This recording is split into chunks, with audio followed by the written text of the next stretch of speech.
What is up, everybody? Welcome back to the channel. Good to see you guys here on this lovely, what is it, Wednesday morning here from it's Tuesday. Getting ahead of myself. I'm still recovering from the Boeing FMC and the default 330, but I'll get my bearings here. It's Tuesday, coming at you from North Texas. Good to see everybody here in the house. Let's see, how much should I say this? Definitely a lot of hype on the airwaves about X-Plane 12. Put a couple polls out there this morning for my members. You guys wanted to see it. So here we are in X-Plane 12 beta. This is, we're sitting in Charlotte Douglas International Airport right now. I was going to do San Fran to LAX. However, for some reason, San Francisco and LAX are not in the database as airports. So couldn't do that route. So we're going to go Charlotte to JFK, John F. Kennedy. Since this sim really only looks good in sunset, sunrise with some rain and puddles on the ground, I figured East Coast might be a little bit better anyway because there has been some scattered rain showers out here. We'll see a little bit more clouds. I am running a complete vanilla simulator here because I wanted to give it a fair shake performance-wise. Like, I want to minimize any chance of crashing or whatnot. I do have the latest and greatest Toliss A340-600 fired up here and ready to go. Well, it's not fired up, but we're going to take this. We haven't flown this since, probably pre-release back on the X-Plane 11 days. But you can see here already, I mean, the sunrise is much different. I will say this, it's better than X-Plane 11, but there's some weird things going on here. Like, you can see the outline of the building out there. I don't know what's going on there, but hey, it's a beta. Bugs are to be expected. I'm going to try my best today to just give you guys a fair shake of the sim. I've been watching other content creators putting out some good content, seeing what their opinions are. And there's been a lot of testing, like, here, let's do this. And I was watching Q8 Pilot. Shout out to him. He had a good stream going on earlier today. I think it still might be going on. We're just testing different airplanes and different locations, which is cool. So I figured we'll do the traditional A to B flight. I'm going to get this airplane fired up and we'll just go from there. So I would get to all the shout outs, but I think y'all just want to see the airplane get fired up here, and we're gonna let this happen here. Sunrise, we'll let the sun come up so we can kind of see the change of lighting in the sim. Of course, if we may even fast forward and then do a sunset landing, because 12 noon in the sim is it's not the best, which I think any simulator looks the worst at about 12 noon, which would be real time right now. It'd actually be about 2 o'clock real time. So we're gonna rock this. Let's go. What's up, guys? See you, Blue Bear, Mr. Martini, Gustavo. I will say again, the sounds on the IO 550 default Baron is incredible. Gustavo, I did. I fired up the Baron. I flew it around for a little bit. And real quick, before we get into the cockpit here, I want to show you guys my sim settings. So go over to graphics. This is what I'm rocking right now. So I've got pretty much everything on the left side is maxed out, and I have maximum, high, maximum over here, and everything else is pretty much maxed out. I'm running the RTX 3090 with an i9, and performance has been good, which, to be expected with the Toliss. They're always good with performance, and of course it's a default sim. But even then, I racked up the graphics, and it seems to be doing pretty good. But we'll see what happens when we descend into JFK, because that might change, no doubt. So Lemar says, V1 woke up chaos and chose, oh my goodness. What's up, man? Good to see you. VREF Simmer, good to see you, my friend. Sim Aviator, need a pin comment to say this is beta. Sim Aviator, I know, man, I know. We'll let it rock for now. Sim Aviator, I enjoyed watching your stream last night, man. I actually didn't even know it was released until I saw you were streaming. So shout out to Sim Aviator, man, good deal. I know you're super pumped. This is your baby, right? X-Plane, man. Sim Aviator has been die-hard X-Plane from the get-go. Now, I can tell already it's way too dark. I can't even see what I'm doing in here. So let's go battery. And we're going to get this tuned. Let me find some overhead lighting here. Let's go ahead and get the external power on. Beautiful.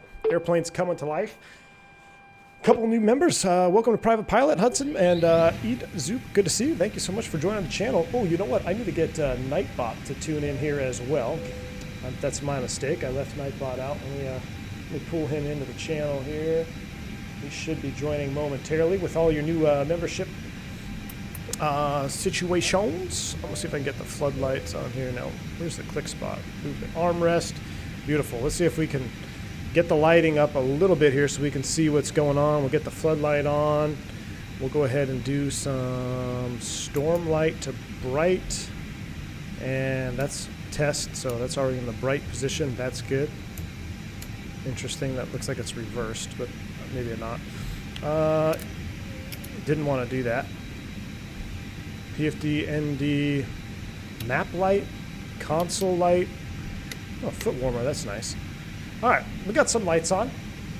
Here we go. Captain Chemicus has poured over the GNS 430 and the SIF to get the air racks in sync. John, what I did to get the air racks synced up is I basically created in the Navigraph manager or whatever it is, I created an X-Plane 11 folder again, but manual, and I just pointed it to my X-Plane 12 nav data. So I've got a current nav database, AirX cycle 2208, but for some reason, San Francisco and LAX just, I don't know if it's the Toliss specifically, but when I put SFO or LAX here, it says invalid or not in database. So couldn't figure that out, but that's why we're going to be doing this flight over to over to JFK. Now, one thing that is new is you have the service menu here on the comms, which is pretty cool. I like that. I mean, they are definitely adding stuff here. I want to do auto. I wish I could open them. Let's see, ground comms.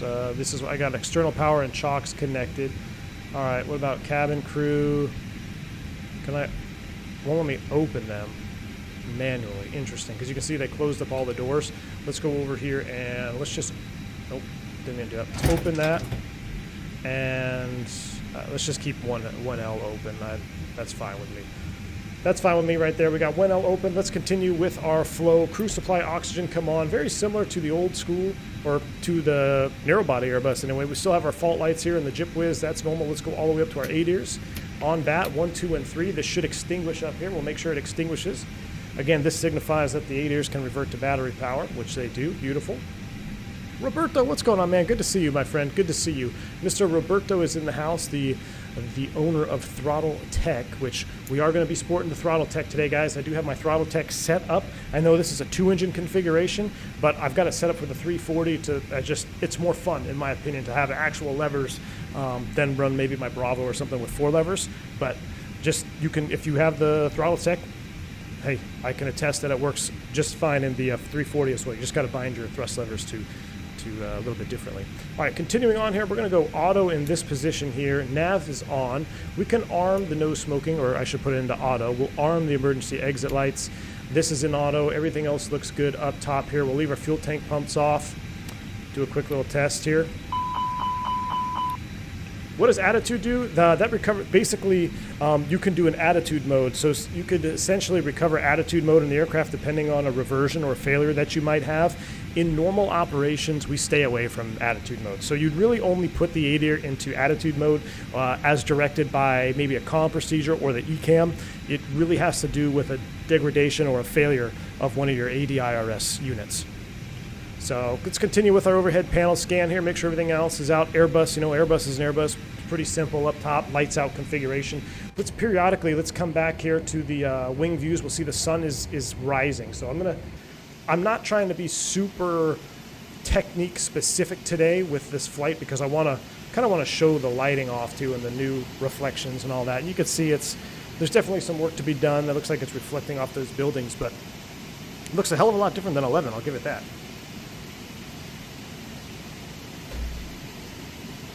Aside from VR and bindings, been enjoying X-Plane 12. I hear you, Digital Mark. One thing I will say, you know, the X-Plane 12 binding is worlds better than Microsoft. Binding controls in X-Plane 12 and even in 11 is the most intuitive, really nice way to set things up. I'm not going to go through that today, but oh, you know what? I never even filed a flight plan here real quick. Let me pull up my old sim brief. Good old camera system. I do love the old camera system as well. All right, let's go ahead and load up this here. We're going from Charlotte while I get sim brief loaded up here. Charlotte to JFK. Charlotte to Kennedy. We're going to be operating this flight as Bourbon Air 357. We don't know our passenger number yet or our cost index. I know we're going to 390. Let me see here my flight plan. I'm just going to pull my last flight plan. There it is. All right, we are going to depart. Let's see what the weather says. Where's our flyby emoji? I haven't put it back on yet. The sounds are different as well. CRC sound a bit funky. Jeremy, so this is a sound mod for the 340. I'm using one of the sound mods recommended by Toliss. in the forums, and somebody posted it in the Discord. So this is a sound mod. It changes a little bit different. Bar me 4 Raleigh, book it. Thanks, Zach. That's pretty much what we're doing. I needed to, what was I going to do though? I was going to change something. Now I forget what I was going to change. What was I going to change? Oh well, forget it. Oh, winds. Let's see. We're just going to do it the old school way. We got real world weather on, so let's just take it out of here. Right now, wind is calm, so in this case, we'll just depart off 30 right. How's that? We'll taxi down. Actually, we could just make a short taxi. No, I want to see what taxiing is like. Let's blast off 30 right, because I think that's part of some of the new stuff that's in this update is ground handling. So we're going to give it a fair shake. We're going to depart 30 right, bar me 4 Raleigh. Insert that. That looks good. All the way to the Raleigh intersection. And then from there, we were supposed to be on the Carmen 4. Actually, let's go direct to Norfolk. I want the one that's 251 miles. Insert. Norfolk. And then from there, we're going to pick up an airway, which is J121 to Sea Isle. Man, when I was based on the East Coast, it's just every time I throw this stuff in here, brings back memories. J121 Sea Isle. JFK, somebody said they wanted 13 left. I guess we can give it a shot. You guys want to see 13 left? We'll do 13 left, Cameron 4 arrival. And I don't know what the approach via is. We'll just do no via. We'll insert that. Let's put this into plan mode, take a look at it. Do you have AirAx in real life, and how do you update them? Flicks, yes. I don't know, not called AirAx, but we have a nav database, updated 28 days. It's mostly done by maintenance. Actually, I've never done it in the airline world. Now, when I flew corporate jets, we would be in charge of our own nav database on the jets that we flew or we managed. So that in that case, we would have to make sure it was updated. But as far as airliner stuff here in the States, 121 operations, I've never updated it. I've seen maintenance come in. Depending on the aircraft, I fly the narrow bodies, 19, 20, 21s. Some of the older airplanes, they still have the floppy disk that you got to load the database. That's how they update it or change it out.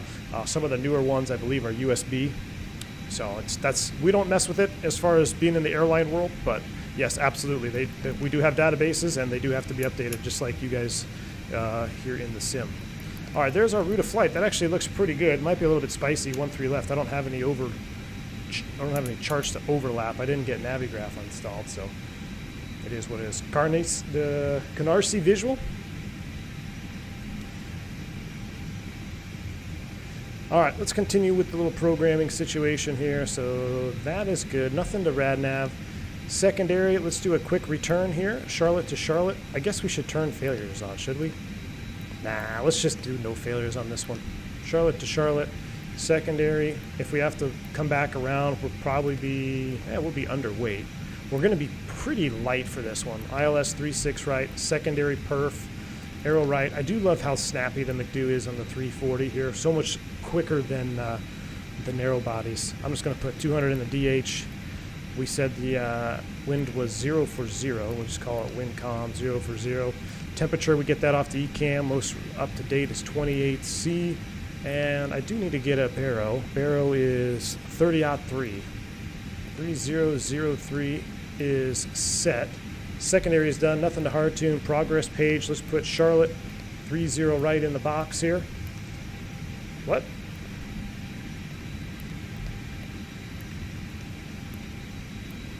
Interesting. Okay. We'll just put Charlotte in the box. Perf page, that's where we're left at right now. We got 3 minutes on the alignment.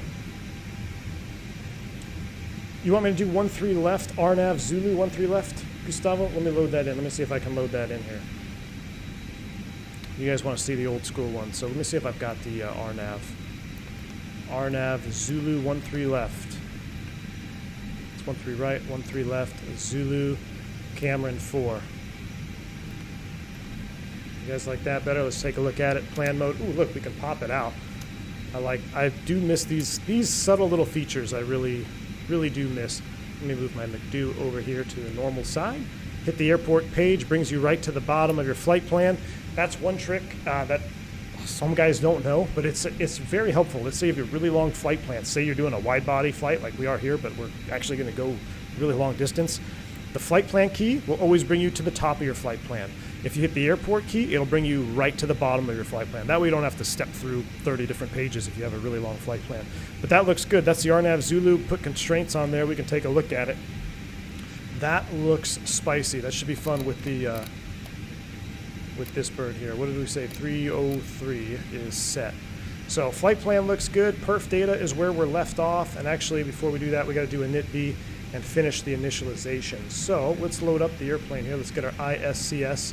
Now again, you can do a lot of this through the radio stack down here. So you can come down here, like click on the intercom, and let's see, ground services, pushback, request fuel 6600. What do we have on board? We got 66.4, so we don't even need any more fuel. That's plenty. We can load. That's a lot of cargo. We can load that through there, and you can wait for them. Let's see. Apply de-icing. I mean that's pretty neat. I like what they're doing here. They're changing it up. But for time's sake, and since we really want to see the sim, the stream is about the sim. Let's go ahead and just do it instant. So I'm going to take. We got 6,600 pounds of fuel. We don't need. Where's our CG so jacked up? Let's bring that back a little bit. Let's see how many people we got on stream. 465. I don't think we can take 465. Dang, that's a lot. Welcome to the stream, y'all. Let's see. Let's do 330. 336. That's fine. We'll take 336 passengers. I'm going to bring this forward car. Moving this. That's fine. 66. That looks fine. Let's apply those. Nope, that's excess FCG.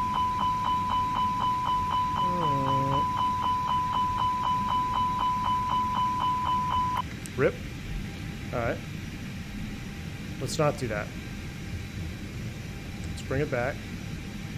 What I want to know is why is this stuck over here? There we go. Proceed direct tail strike. Alright. That seems happy. That's fine with me. So let's go with this. We got 212 people on board. We're going to do cost index of 88.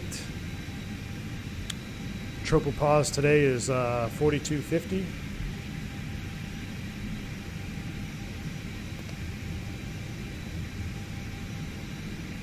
$42.5. That is set. That looks good. All right, 0 fuel weight 51.6. I'm sorry, 516.0, not 51.6. Silly narrow body minded captain. 21.1.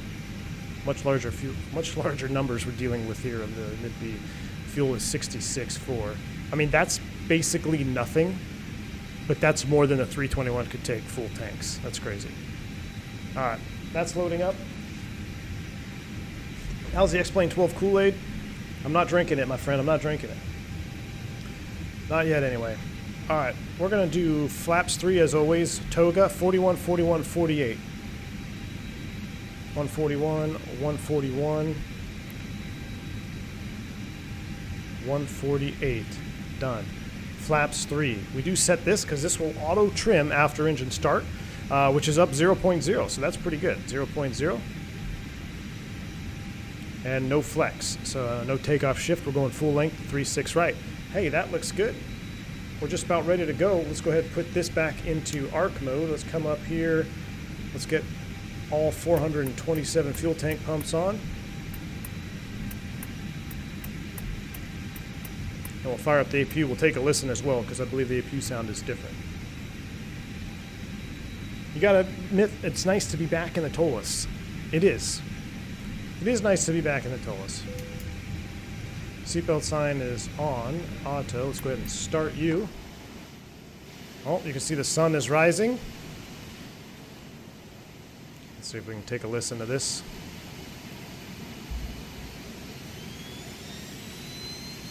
You wouldn't think the hair dryers would need so many pumps. I know, Anthony. Well, these aren't hair dryers. These actually have the big boy motors on them.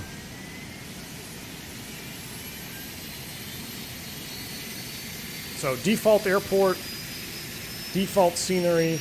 Airport actually looks half decent. Bill says, hello, Microsoft 2020 user here, but want to see the X-Plane 12 stuff. Bill, well, welcome aboard. You're going to be seeing it I'll only give you guys a little as we kind of wait for the alignment to finish. There you go. That looks better. We got some city in the background. Nice reflection there. I mean, that looks pretty good. To be honest, that looks pretty good. Lamar is working on a custom McDougal for the 330, but wasn't ready on initial release. That's good, Hudson. So about the 330, I'll tell you this. The external model looks pretty good. The default external model on the 330 from Laminar. However, it's very much a default airplane. And I was going to fly it today. I was going to do a full flight in this, or I'm sorry, in the 330. But it's just, I couldn't. There's so much wrong with it. There's so much not really simulated. But it looks great. But I would put it on par with, I mean, it's basically the JAR 330 with a hell of a visual update. So, and if you guys were around this channel when it first started, I never really flew the JAR, maybe a handful of times, and that was it. So I couldn't do it today. I will say this, though, the external model and internal model looks pretty good on the 330. Maybe someone will pick it up down the line, like maybe a Zebo team, or not Zebo, but someone like that, or like fly-by-wire, and turn it into a really great 330. How was the 346 FPS heavy? Not too bad. Let's do a quick FPS count. Let me go ahead and go data output. We'll do a frame rate check here. So again, I'm running pretty much everything maxed out on graphics. I'm getting 42 frames here, steady, while streaming, which is pretty good. I'll take that. You know, if I can stay above 40 frames while streaming, I'm happy with that. Now, I'm going to be very curious to see what happens when we descend into JFK. I think there is some weather, and of course, you know, you got all those different buildings. So it'll be interesting, but we'll be ready for it. Okay, let's finish up the airplane here. We got the APU on. Let's get the APU bleed on. That should get our PAX fault lights to go out. Beautiful simulation there. And let's go ahead and clean up everything else. Everything else is good there. What about our FCU? We're going straight up to 390 on the altitude today. 390 is set. We've got RNAV off the ground. We're all aligned. We don't need LS push buttons. I can put this one just in the flight plan. That's fine. And we'll clear out the scratch pad. Everything else looks good down here. So I think we're ready to close doors. So what we'll do is we'll actually close it through the comm menu here. So I'll go leave cabin. Let's go ahead and do that. And let's do arm doors and cross check. And we got 212 people on board. Beautiful. Intercom, we no longer need external A. And we no longer need external B. We no longer need the chocks. We can go ahead and pull chocks. Pushback. Okay, this is what almost made me do a tail strike earlier. We're just going to go back a few feet here. So let's do a pushback distance of 70 feet, I hope. Straight back. And what else we got? Make sure we're not missing. We got fuel. Everything else is done. Let's do a before start checklist. Oops, I didn't mean to switch the DMC over. All right, beacon come on now. Windows, doors, and slides. Closing on. Beacon on. Thrust levers. Idle. Parking brake is... Let me bring you guys up to controls cam. And if you haven't seen this before, I've got everything down. Brakes released. Cleared to push. Hopefully we're not rolling forward here. Let's go ahead and request pushback 70 feet or meters. Kind of a lag out there for a second. But I think we're ready to go. Why are we still going forward though? Stand by. Maybe I need to set the brake. I'm going to set the brake.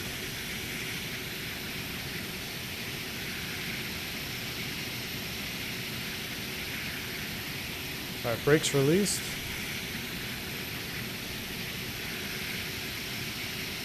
And we're off. XP72 is here. Hey, XP, you finally got your name makes sense again. X-Plane 12, XP72 is in the house, man. It says great to see you in X-Plane. Hey, XP, I tell you right now, buddy, enjoy it because this is probably going to be the last time you see me in it for quite some time. Just going to be honest with you. Straight out the gate. We have a longer cruise.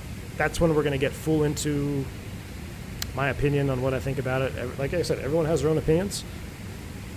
And I'll give you all mine. But right now, let's just enjoy the sim for what it is. We're pushing back on the sunrise. This view right here doesn't look all that bad, I'll be completely honest with you. If you look at this engine view, and if you think back to the days of when the 319 first dropped, Toliss first came onto the market as an X-Plane 11 dev, I mean, they have made some leaps and bounds you know, from the original 319 that dropped out. So, hey, I gotta love it.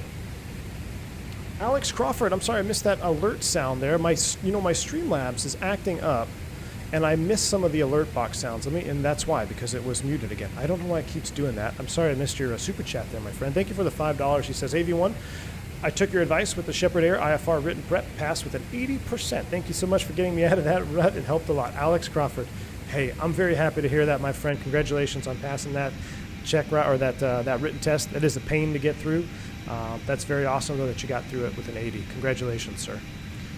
All right, let's fire them up. Brakes are set. Engine mode to ignition start. So the way I've bound my start switches here, since I can't bind 1 and 2 and 3 and 4, I just have 1 and 4, and then we'll click the engines 2 and 3. But we're going to go ahead and start engine 4 first.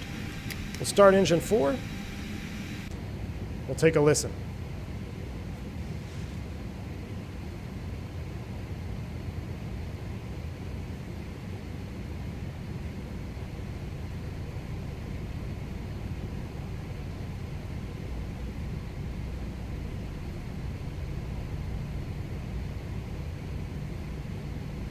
Lord Pilot, what's up, man? Thank you for the continued support. Good to see you in X-Plane 12 on top of the 346. Yes, sir. Thank you, Lord Pilot. Appreciate you, man. So engine 4 is a little ways out there. Can't really hear it all that well.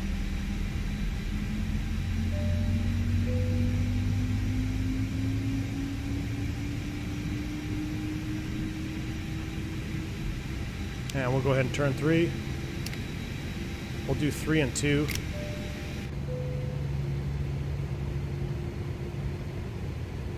We have custom 340 and 380 flight boxes too. Roberto, really? I was not aware that you had 340 and 380 flight boxes. That's very interesting. Tony Johns gifted 5 subs. Hey, that is awesome. Hey, if you guys picked up a new membership from Mr. Tony Johns, make sure you thank him for being so generous and gifting 5 more memberships. And if you're wondering what you gain with your new membership, hit ! Welcome in the chat. Basically gain access to some V1 After Dark content, all my shorts videos of real world stuff, and of course the V1 After Dark section of the Discord, which is exclusive to members only. So shout out Tony Johns. Thank you for the support, my friend.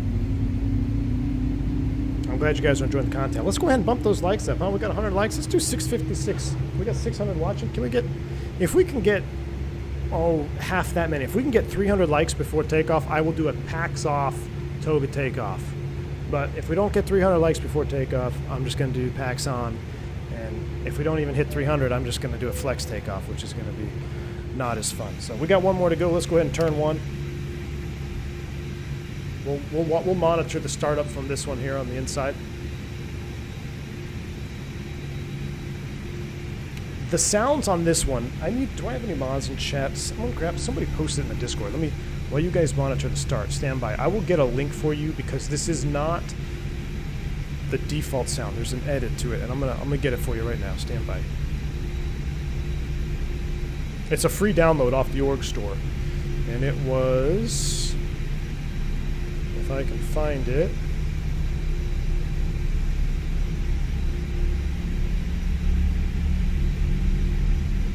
Where was it posted?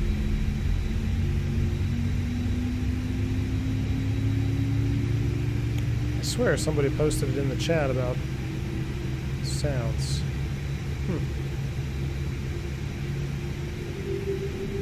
Listen to that. Listen to that little... I love that. Alright, we got avail lights here. We'll go back to normal here. This is pretty much your standard Airbus cleanup. Now, flaps in the 340 are always flaps 3 on takeoff. So we're going to go straight to flaps 3.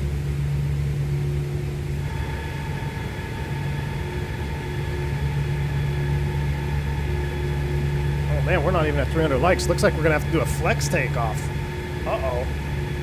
A flex takeoff? That's going to be... Alright, well, I guess I'll do some flex numbers here. We'll do flex packs on. Most underwhelming takeoff ever. Alright, flaps 3 is set. That is armed. Let's go ahead and kill the APU bleed.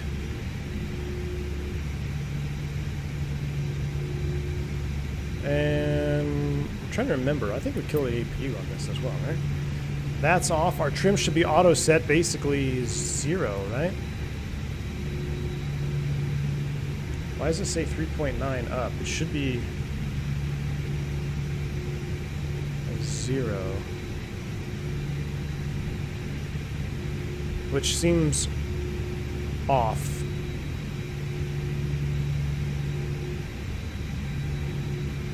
I guess we'll do 0. Oh, we got 300. All right, I guess we're gonna have to do a. We got 300? Yeah, we did. All right, we'll go packs on though. We'll do packs on then. Auto brakes to RTO. Yeah, 0 does seem to be off on the trim, doesn't it? Let me just double check. Up 0.0, really?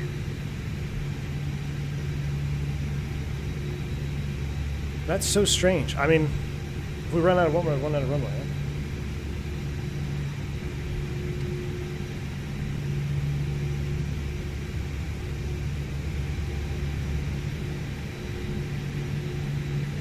I mean, that's a lot of, I mean, that's way towards the back. Huh. We'll have to find out. Must be an issue with the Toliss. Your COG is almost 37. Right. So it should be the other way. You know what? We'll split the difference. We'll do, let's do this. It was at like 3 point something, right? What I'm going to do is I'm going to set 2.5.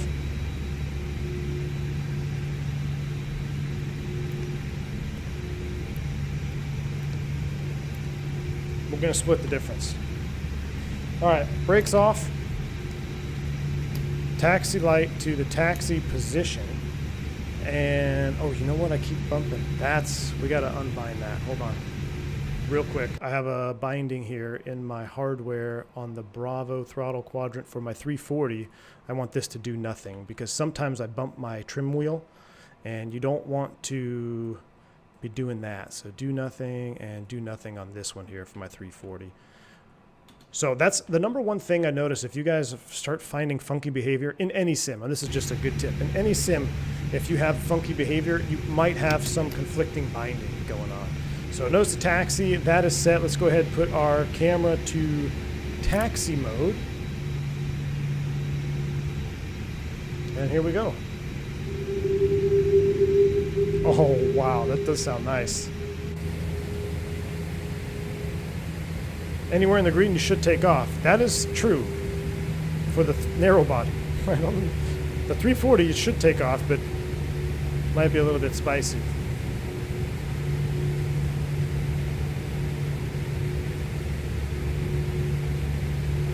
My empty COG is 21, is like 17%.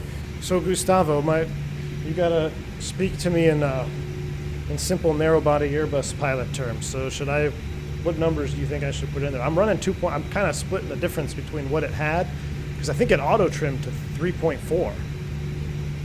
All right, so we're going to cross this runway. We're not on VATSIM. Nothing really works on VATSIM right now anyway, so we're rocking it. Now, for some reason, I guess at night mode, the taxi cam doesn't work all that good. Not even night mode, but when the sun is not high enough, it doesn't seem to pick up the taxi. You can barely see some taxi lines in there.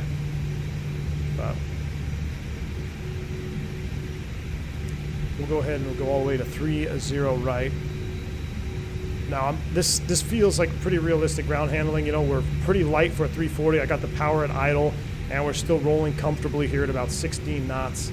I mean, 65,000 pounds is absolutely nothing on this 340. So I would only imagine that is pretty realistic.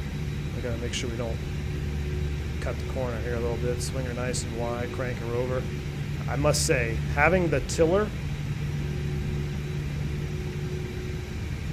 ooh, 3.6 right, not 3.0 right. Am I going the wrong way? No, I got 3.6 right, right? 3.6 right. There we go. We're going in the right spot. But having the tiller and taxiing this wide body is nice. All right, that's some classic Toliss artifacting, I think, there, like where the fuselage kind of splits up. Interesting.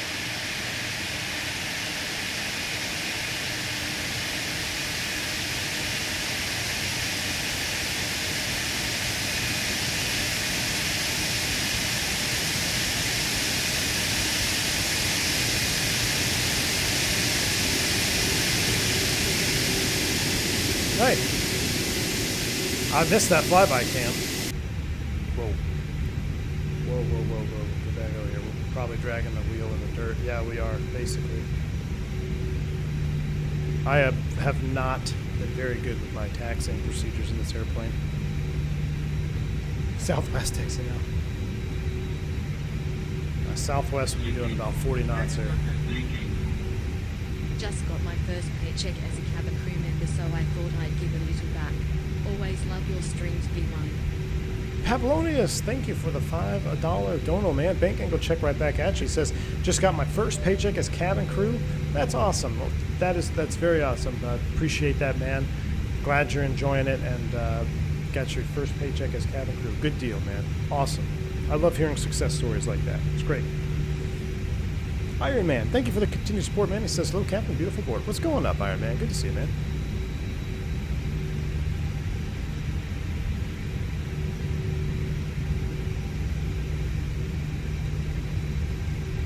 So I got a bad habit of trying to like tap my brakes there. I got to stop doing that. Nice and easy here. All right, so for this turn on, I don't know if, can I take that last one? Benny gifted 5 subs. Benny, thank you so much, man, for the support. Guys, if you pick up a gifted sub from Mr. Benny, make sure you just give him a shout out in chat and thank him for doing that. Very kind. Thank you for your support, Benny. I appreciate you, man. Alright, so let's try not to put the wheels in the dirt here. So we got to go past it. It's kind of hard without the lighting yet on the ground. Now we're going to go ahead and start to crank it over. I got a little early there. Now we can crank that nose wheel over. How we doing? Oh, look at that. Basic. Look, I'm ready to go. I'm ready to fly the 340. Just tighten me now. Look at that. That should be typed on the 340. All right, now the lineup is a little bit more challenging as well. Let's see if I can do it twice. So I'm going to keep coming back. I kind of have to keep it coming. I can't really see on the taxi cam. Oh, I went wide. We definitely took out some lights, I think, on this one. I think I went too wide. Oh, maybe not. Maybe not.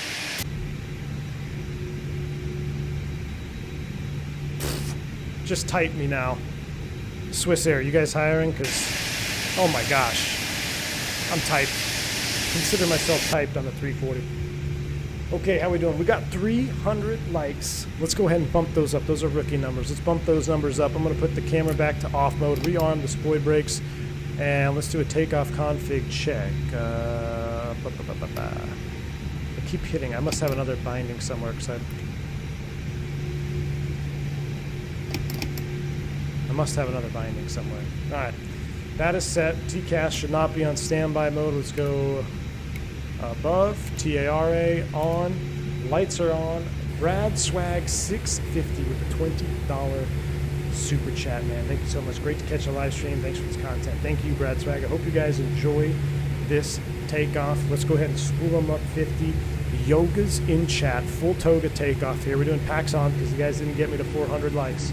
So packs on, Toga takeoff, spool them up 50. Oh yeah, here we go. Yoga.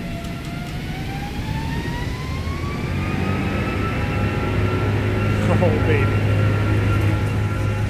Alright, Mantoga SRS runway auto thrust is blue. Predictive wind shear is off. That's my bad. I'm used to the Phoenix not having it on. 100 knots. Check.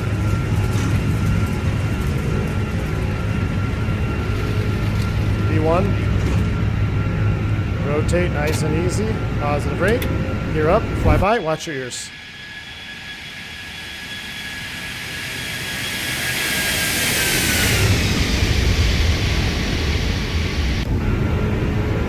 Speed brake is on. Oh, let's do one more flyby.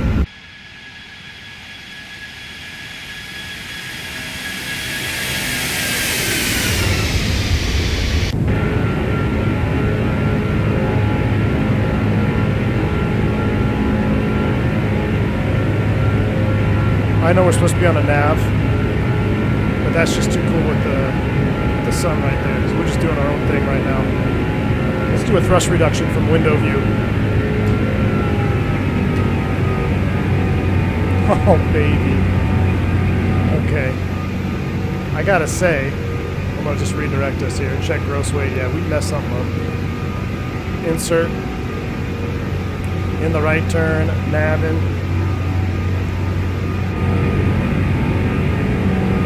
Flaps 1.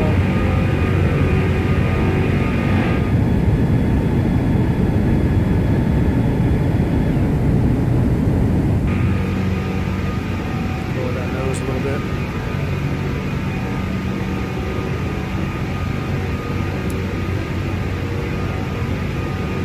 Let's do another flyby.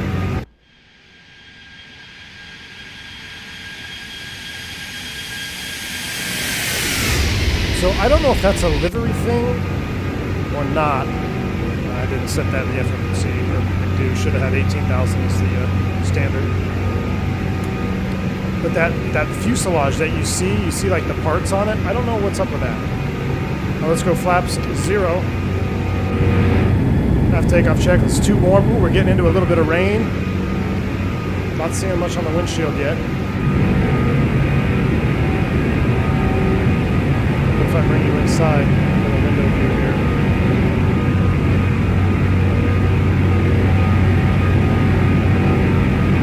Just trying to find an actual window.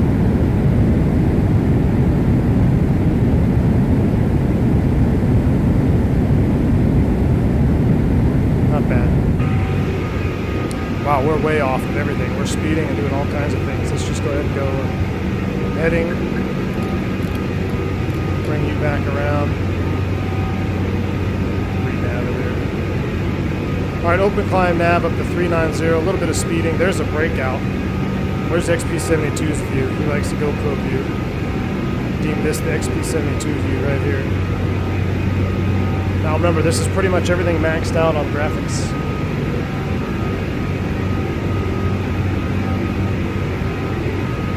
I'm going to turn it down just a little bit. Not a bad breakout, right? We should probably turn the autopilot on now because we're all over the place. But I'm trying to, let me just fly it for a minute. Get a feel for the hand flying. I mean, it's X-plane hand flying. The flight model feels freaking good. I mean, it's so smooth in the controls. It feels good, not gonna lie.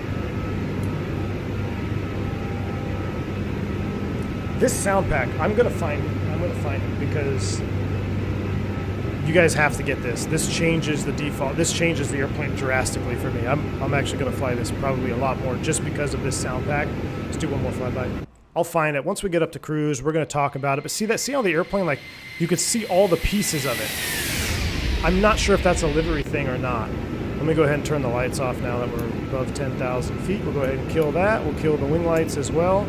Is nav on? Yeah, nav is on. It's just hard to see there. And we'll go ahead and turn that light off. Everything else is on. We're at 10,000 feet. We're looking good. We're navving to Goldfly. But yeah, see, just the nice... It's like I can change the pitch attitude so smooth. Like there's no... It doesn't feel like you're locked in at any pitch attitude. Sometimes Microsoft gets that, particularly with airplanes that don't have a custom flight model. You feel like you're kind of on a rail and you got to break free from it. But this is just like, see the smallest pitch change, like I'm just going to pitch up a little bit. It's there. I mean, that's just your old school X-plane, amazing hand flying capabilities. But my praises for the sim are pretty much going to end there. All right, we're climbing out at 320 knots like a banshee. Thrust climb, open climb, nav, autopilot 1 is on. I'm going to bring down the sim even a little bit more for you. Interesting UFO cloud out there. That's indeed. Let's go ahead and let's watch XP's view here a little bit. XP72 GoPro view. Inside the window. And let me clean up the screen. Let's just go pure screen so you can just see the sim at what I'm looking at. I don't know if this is an attempt of a cumulonimbus thunderstorm or what exactly that is. Not quite sure what's going on with that. That route is way wrong. Sorry, Hockey Fish. That route is way wrong. We're just doing Charlotte to Kennedy today. I'm Matter of fact, I should have changed that in Nightbot, but that's not the correct route. Can we, where's the old weather radar on this bad boy? Let's go System 1, Cal +4, and let's go Auto Multiscan with Auto GCS. Let's see if we pick up anything. I don't know if that's supposed to be a cumulonimbus. If it is, I'll fly over to it. Hell, why not? Let's fly heading, let's see what happens. This is kind of a test flight. Bourbon 357, fly heading 065. I got an unknown contact we need you to check out. Bourbon 357 Heavy, roger.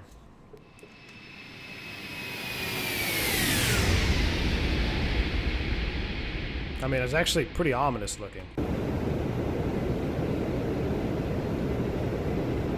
No plugins, Artificial Intellect. These are 0 plugins. This is a 100% default simulator right now. So the only plugin that I'm using is the Toliss Airplane, and then it's obviously the sound mod, which I'm going to find here for you in just a minute. Mr. Iron Man, what's up, man? Thank you for the $20 super chat, my friend. He says, all we need is a proper big boy jet in Microsoft. Whew, Iron Man. They're getting me excited. We're gonna talk about that here as soon as we level off. I just kind of want to look at the sim right now before we get into speaking about what our opinions are. But so what do you guys think? You guys, because once we get in the cruise, I've got some points I want to make about this sim and all the sims out there, the competition, Microsoft. But what do you guys overall in the short couple words? Are you guys enjoying it? You guys waiting? What is your opinions as a community? I mean, we got 700 people in chat. Let me know what you got. It's the Mango sound pack, GamerTube, I believe. While we're flying towards it, let me do that. Let me find that sound pack right now for you guys. I'm gonna get a link because this is my first flight with it, and I'm extremely impressed with it. Let's see here. I will find it. When we took off, actually, when we started, those engines sounded pretty dang good. Pretty dang good. All right, here it is. It's not Mango. Here it is. Here it is. It's coming in right here. I'm posting the link. F-Mod Remix. There you go. That is the sound pack right there. Not the Mango sound pack. A lot of bugs, not worth it for now. Definitely waiting. Looks awful right now, but I'll give them time to fix it, Andre. I got you, bud. No upgrades from X-Plane 11.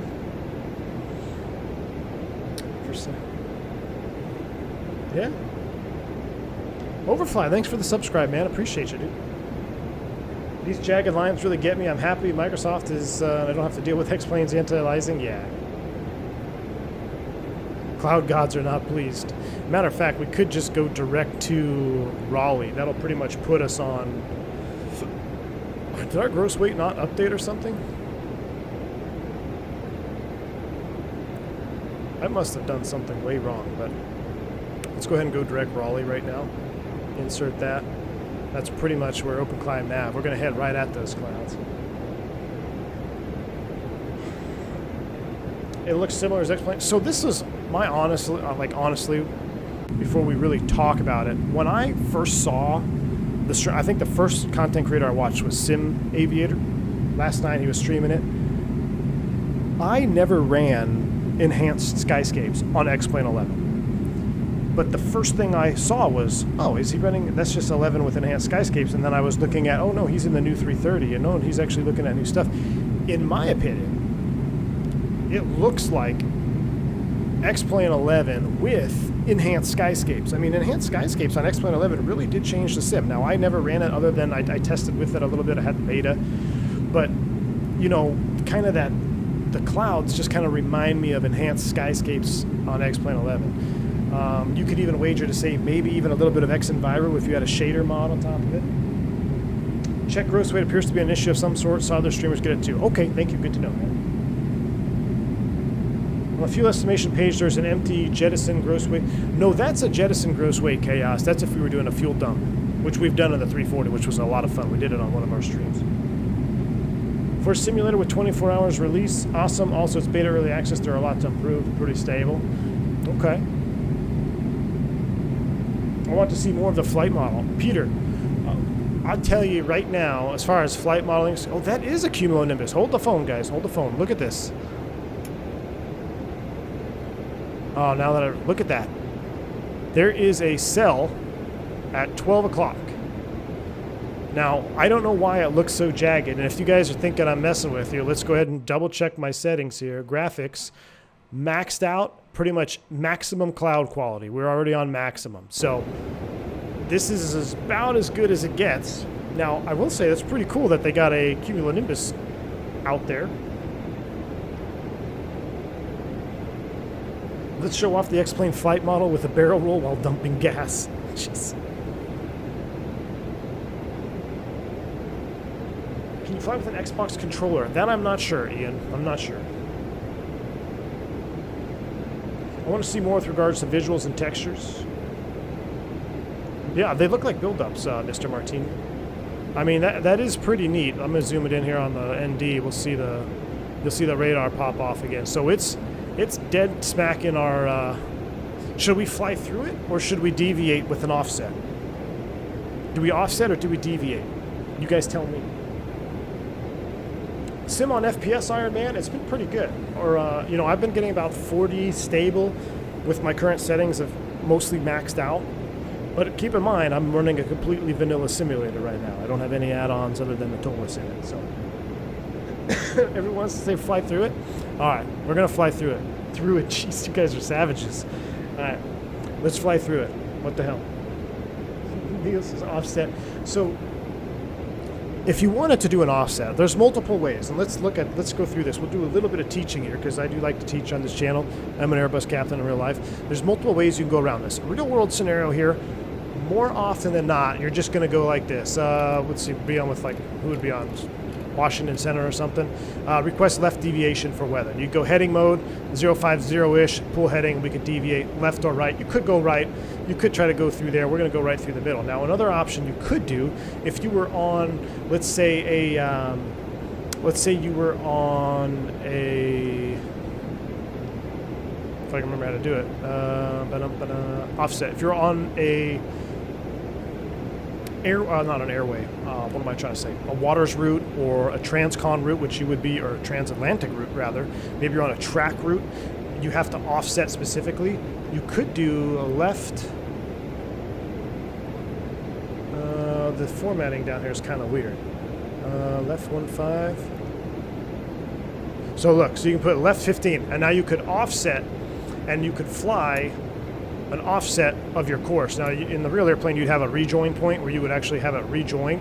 But when you're doing a track route, all offsets and lateral deviations should be done in offset mode and not in heading mode. So that's what the offset function would do for you. So you could easily just fly offset. If I executed that, the airplane would stay in nav mode and it would offset all the way around. Now, it might be because we're on it's on a TP there. I don't know. Maybe that's why it didn't give me the option to end, but. All right, we're mock out cruise, we're navving, we're going to go right through the middle of this thing. It's smack dab on our ND. Matter of fact, it's actually starting to show a little bit of yellow in there. Let's zoom in on it a little bit. Yeah, there's definitely some yellow. Let me get the arrow pointer off so we can look at it. It looks a little spicy. Let's go ahead and see what happens. Seatbelt sign is on. Make a quick PA here. I'd pull up the handset. Folks on the flight deck. Reach our cruising altitude, 39,000 feet. Looks like it's going to be a pretty smooth ride, except for about the next 10 to 15 minutes. We're going to be deviating around some thunderstorms.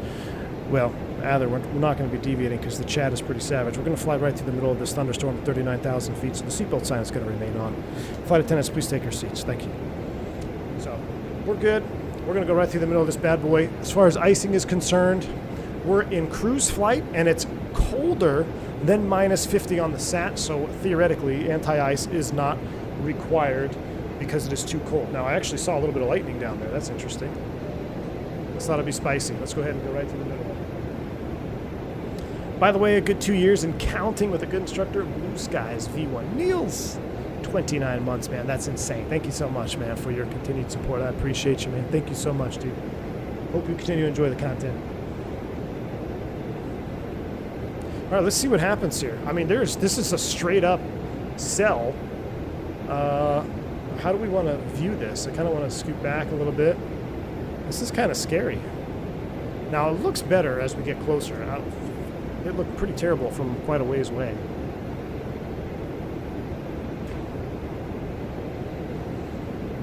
You call this a storm?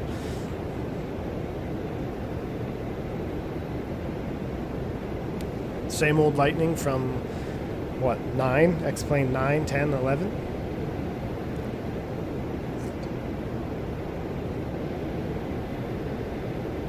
Not really defined, you know, it's pretty mushy. Ooh, a little bit of oscillation. Do we get any wing flex out here? Into the rain we go. No rain effects on the windows, correct? Nothing on the windows. But we are conning. That is... Okay, let's go ahead and slow it down a little bit here. Let's do turbulence penetration speed. Let's go ahead and dial you back. But can I scroll it back? Let's dial it back to like 7, 8 here.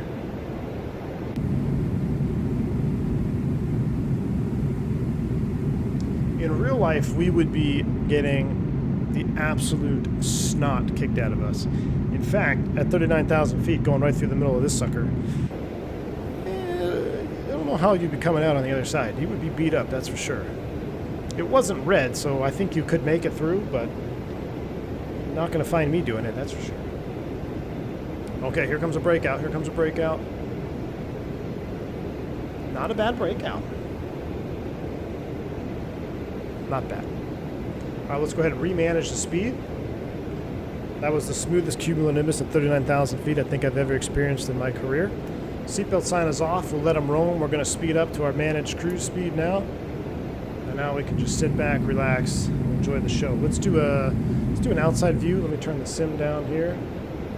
Matter of fact, I do like this about the Toliss here. Master volume, external. Let's drop you way down. Let's go outside here. Wow, that's way quiet. We don't need it that quiet.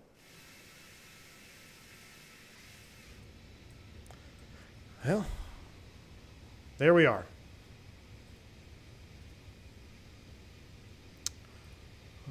Let's come back here. What do we got in the old soundtrack? So, you guys told me what you thought. And add in a live stream again. David, I'm not sure about that. It might be just YouTube running if you don't have like premium or whatnot. Sound slider is such a cool invention, I know. All right, guys, let's break this down. So, I guess we could say it's in beta. Definitely very much a beta. So, it's hard for me to rip on X-Plane 12 because it obviously is a beta. But as a content creator and as someone who I think some people will look at to see if they want to spend their money on certain products, I'm going to just flat out tell you right now, unless you are in a financial position of which you can, you know, $60 is really nothing to you, and you want to try it for yourself, then by all means, pick it up. Hell, you can even try the free demo if you want. Take it, I think it's like a 15-minute free demo, and rock with it for a little bit. See what you think. Well, that's kind of a cool shot right there. Goodness, look at that shot. But if you're someone who, you know, $60 is it's no penny pocket change. I mean, it's a nice little chunk of change. And for a beta product, it's very much beta. I would not spend my money if it was, you know, if I had the option to, let's say maybe get the Phoenix 320 and fly Microsoft. Say you have Microsoft Flight Simulator right now and you're kind of on the fence like, oh man, should I get X-Plane 12 or should I get the Phoenix and fly that in Microsoft? I'll tell you right now, Microsoft is feels like a much more complete sim as of right now, which is weird because for this whole time it's been X-Plane 11 was the complete sim. It was everybody had it dialed. The add-ons had been out for a while. Everything was working. Microsoft dropped, and Microsoft was a shit show from the beginning. Like, I'm just gonna be honest with you. I was part of the closed beta, closed alpha, whatever it was, and then from then on, it was pretty awful right out of the gate. Matter of fact, I think I said that on stream. I was like, I'm not flying this for a while, and then I shelved Microsoft for almost a year. And not until recently when I started to get back into it, and then when PMDG released, I pretty much shelved X-Plane 11, right?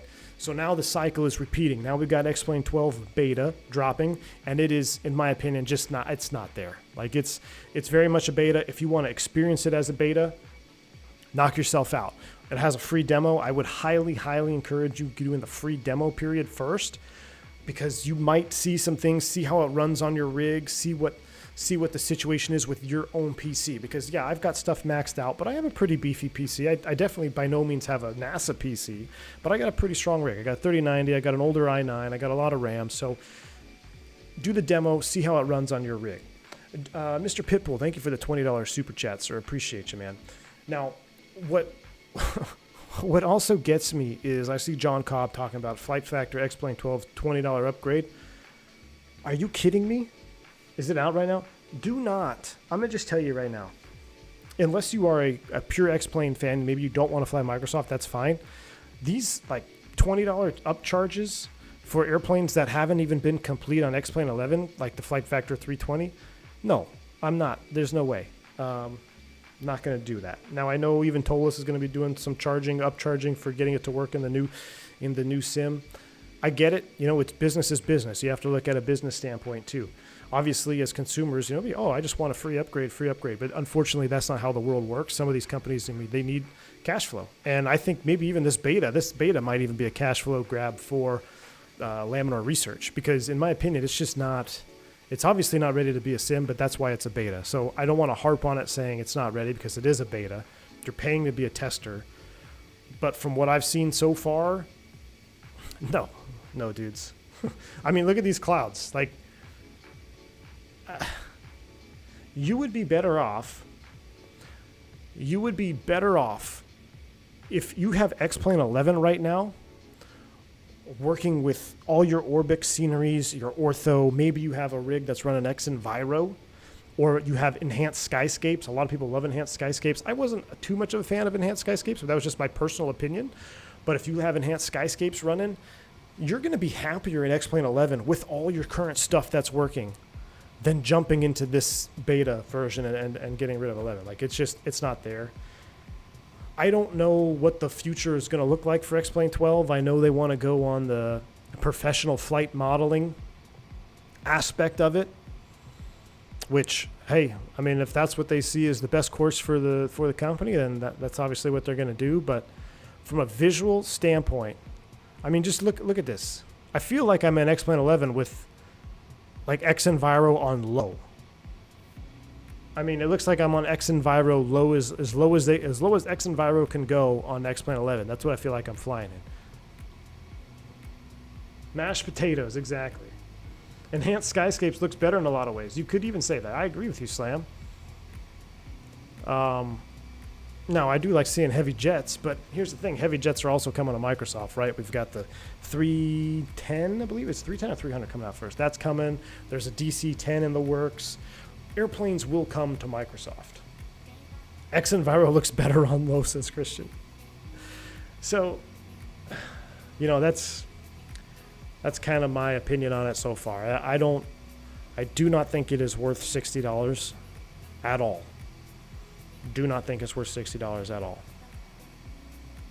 But as a content creator, streamer, I think, hey, that's part of my duty. I'm going to get out. I'm going to share my opinion. If you don't like my opinion, tell me to pound sand and go buy it yourself and see what you think. But I stand by the fact that if you have X-Plane 11 running perfectly right now, you're not missing anything by going into 12. You're really not. Wait for 12 to mature. It's probably going to take another year, you know. Take another year, come back, see what's going on. By then, maybe the better planes will be in there. Maybe we'll have the MD-11 in here. Maybe the Felis. I saw on Flight Deck to Sim stream the Felis 7.4, which in my opinion is one of my favorite of all time airplanes that happened to hit X-Plane 11. He says that there was a lot of work as far as the flight modeling goes to get that to work. So who knows, maybe a year from now, that'll be back. Yeah, I'll fire up X-Plane 12, fly some good airplanes, see what the state of the sim. But just look at this. I mean, if you've been watching my channel the last 3, 4, 5, 6 months, it's been pretty much solely Microsoft. Compare this stream with our here, let's do this. I got an idea. I'm gonna pull up a window. We're gonna watch another stream here that I did into, what was it? Rio. See it for yourself. So I'm going to pull up a video. I'm going to pull up a live stream. You're going to hear a little double talk here. There we go. Boom. I'm going to pause it. Oh my goodness.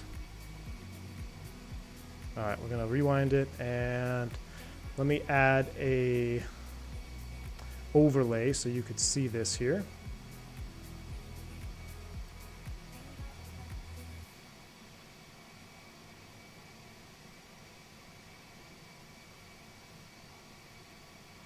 Okay, I'm gonna pause the sound on X-Plane. Let's take a look at this. Look at that. Are you kidding? We don't have to listen to myself. But look at that.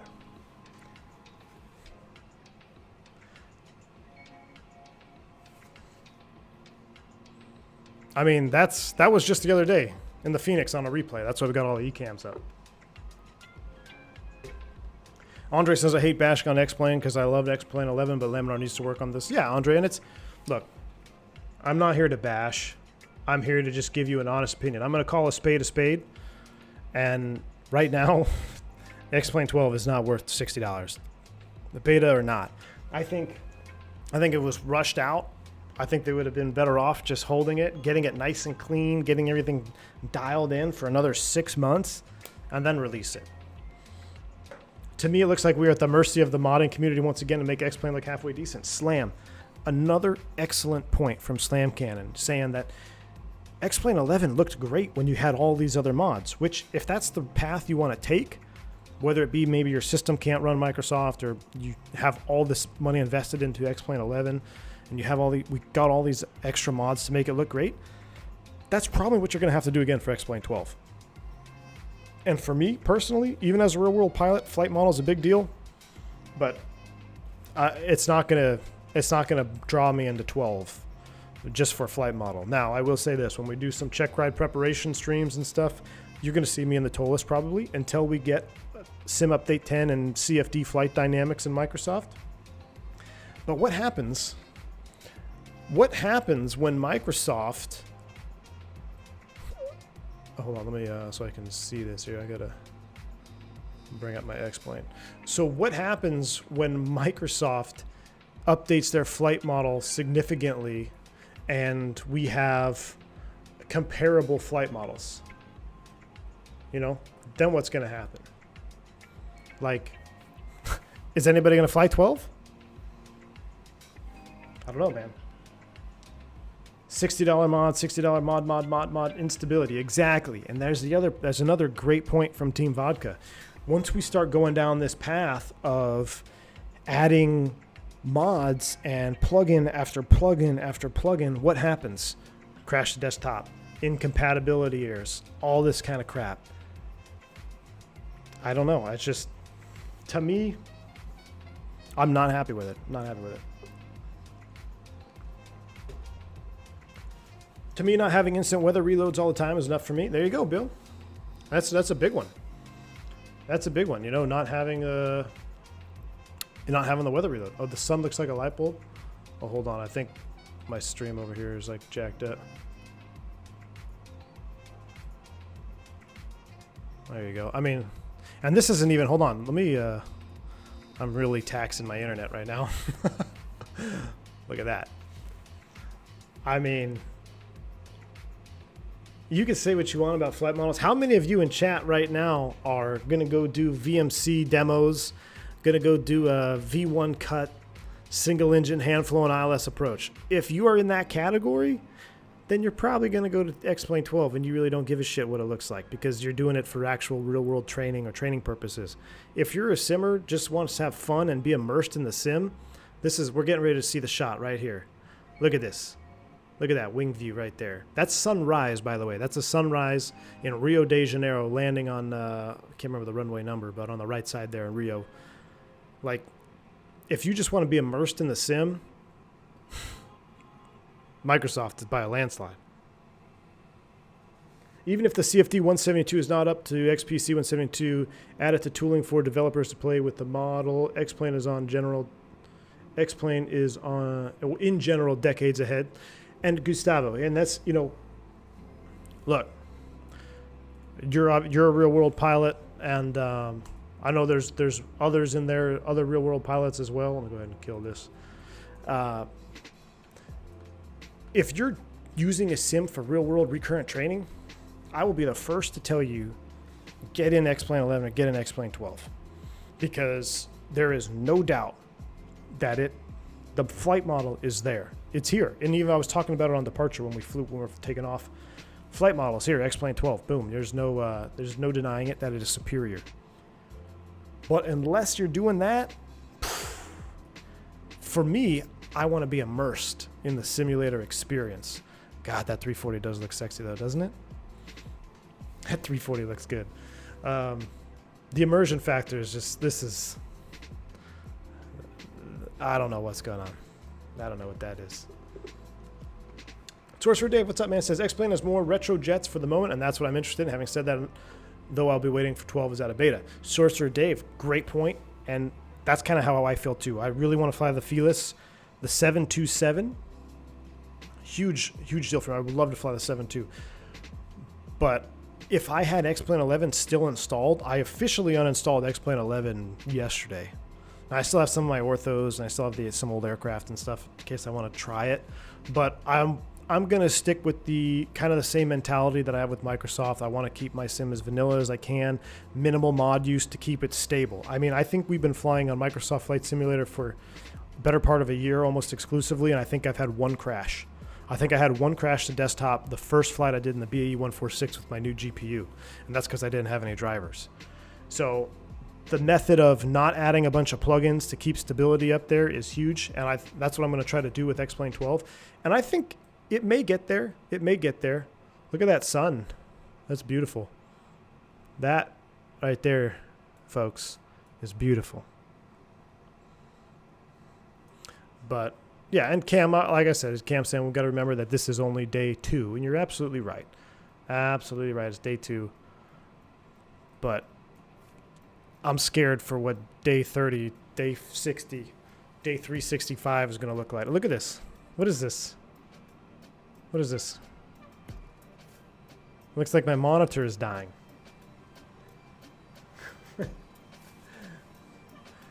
Trashing on Microsoft Flight Dynamics is because normal people don't know how it works behind the scenes, and they don't bother figuring it out. A lot of developers praise it. That sun is beautiful full stop. You guys want to see? Here you go. You're like, if you haven't smashed the like button already, just smash the like button for this. This is a $60 sun for you. Just smash the like button for that sun right there. How beautiful is that? I honestly think FS98 had a better sun.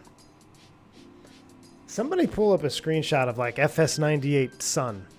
Where are my FSX users? We got 770 people in chat. Somebody has got to be using FSX still. What was the program in FSX that we used to like, it would change the light? Was it Rex? I honestly think the FSX Rex sun blows this away. Like, what is that? What is this? What is, but there we go. Look at that 340. That 340 is straight up sexy. Where are we at? We probably have to descend soon. No, we're good. Good. We can still talk. But I gotta say though, Cam, I know you're an X-Plane 11, and here's my question for you, Cam, if you're still in the chat. So in my opinion, I would think that if I had X-Plane 11 running right now with my Orbix and my maybe enhanced skyscapes or the X Enviro, I think I would honestly stick with 11 at least for the next couple months, you know, until everything gets updated, you get more airplanes into 12. What are you, I know you're heavy in the X-Plane camp, so what are you doing from your own experience? Because look, the one thing I'll never shy away from on this channel is difference of opinions. I have my opinion. You guys have your opinions. Cam has his opinion on X-Plane. He's an X-Plane guy. I see him post a lot of Toliss stuff. So I'm asking you, Cam, are you jumping head first into 12, or are you kind of sticking with 11 right now to let 12 mature? I'm curious what your opinion is on that. You can download my X-Plane 12 Sun mod for $4.99. Oh my god. Gustavo says the hope of CFD model miracle and Microsoft won't solve garbage in, garbage out. Even Azobo can't show showcase the miracle. You're absolutely right with the garbage in, garbage out modeling. I am respectfully going to hope that you're incorrect, but you very well could be correct. I mean, only time will tell. I haven't dabbled in Sim Update 10 at all. I don't know if it was included with the beta of Sim Update 10. I'm still on Sim Update 9, but who knows? But you're absolutely right with that, garbage in, garbage out mentality. It's very true. I just hope that that's not the case. Let's take a look at some engines. Do you ever load up X-Plane 11, 12 for the purpose of practicing takeoff in the 320, getting the flare and feel? Josh, I wouldn't say just for getting flare and feel, but when I go into the sim in real life, so before I go in for a recurrent check, where we do engine failures and all that, I actually did my latest and greatest check ride preparation stream in the Toliss, because you're absolutely right. The flying in the Toliss is there. As far as realism goes and being better than the Phoenix and Microsoft. I demonstrated that a little bit on a single engine hand flown approach, where when you lose an engine at high power, you have to trim for that loss of power, right? The asymmetrical thrust and the consequential drag. Now, when you're coming in on approach, you have all that trim set in there because you have power on that one engine. Well, as soon as you go into the flare, what happens? You bring that power to idle on your only operating engine, and now you get kind of this reverse yaw moment. That is modeled in X-Plane with the Toliss, and that is the reason why when I go to prepare myself for a real-world check ride, I use X-Plane 11 and I use the Toliss, because that is modeled. And that's just one small detail that I'm saying, but there's more to it as well. But the flight modeling is there, absolutely. Camp says, I saw my screenshot yesterday. The lighting and ground textures with water puddles look amazing. I can't fully jump over yet because VR is broken and my narrow bodies are missing. I hear you, Cam. Okay. What's the I haven't spoken or seen anything about the 19 and 21 yet. Is there an ETA on when those should be hitting the sim? Is that does anybody have a info on that? That's one thing I probably should have looked into.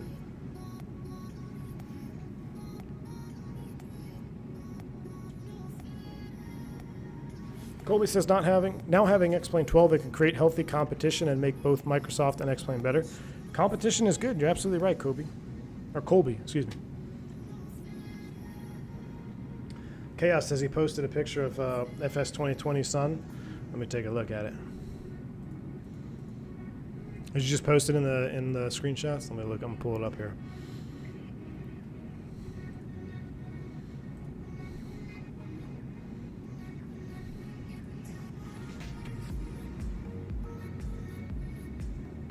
Microsoft Flight Simulator 2000. Oh my gosh. Okay, hold on. That looks better. Okay, hold on. We gotta look at this. All right. So there's our sun. Okay. And let me show you guys this.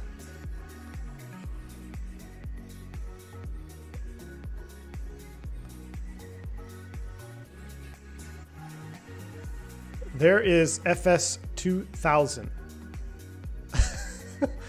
That actually looks better. Honestly, that looks better. You got a little bit of sun rays. Let me make it full screen. Oh, that's about as big as I can make it, unless I drag it out over here. I mean, that's FS 2000, and that's X-Plane 12. That's funny, dude. That's funny. Hell, the clouds look better too. All right, you guys I'm gonna get in trouble. I'm not ranting. I'm really not. I'm not trying to rant. We gotta have fun with it, right? We gotta have fun with it. FS 2000 Sun is superior. All right, we are approaching 30 miles to top of descent here. Let's actually do some flying work here. Let's bring the sounds up a little bit. Let's get back into the sim. Let's enjoy this. We're gonna hand fly the Canarsie to 1-3 left, I believe. That's what we're doing, right? They pause the music. Let's do some work here. Let's go progress page. Let's go JFK. Now, I gotta say, being in the 340 again, it does, makes me miss some airplanes. I mean, that is the obvious downfall in Microsoft right now is the lack of airplanes. I mean, we've got some that are coming out. You know, there's been some releases that have really changed the game, but I have no idea what the current weather conditions are, and I don't think I could get up there. Let me just see if I can do it all METAR way here.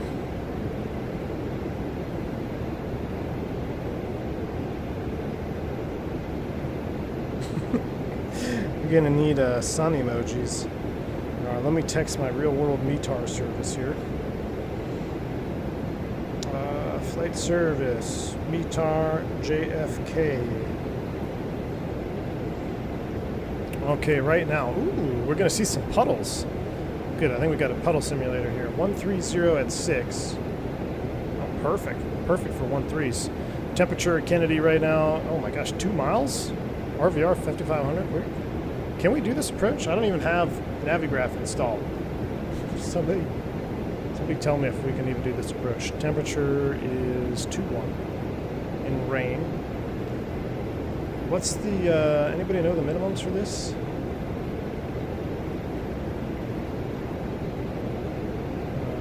$460. Seems about right. Config full 460, VAP is 154. X-Plane 12 is definitely on life support. It is. It's not dead, but you guys were, I mean, I received so much hate when I said that X-Plane 12 was on life support months ago. But I think a lot of y'all will agree with me now. All right, we're going to set at or above 2,000 for Canarsie just to get us started. So I'm going to dial in 2,000 here on the window. 2,000 is set. And we're approaching TOD, so let's just go ahead and mash it. We're mock descent nav. We'll get our seatbelt sign on.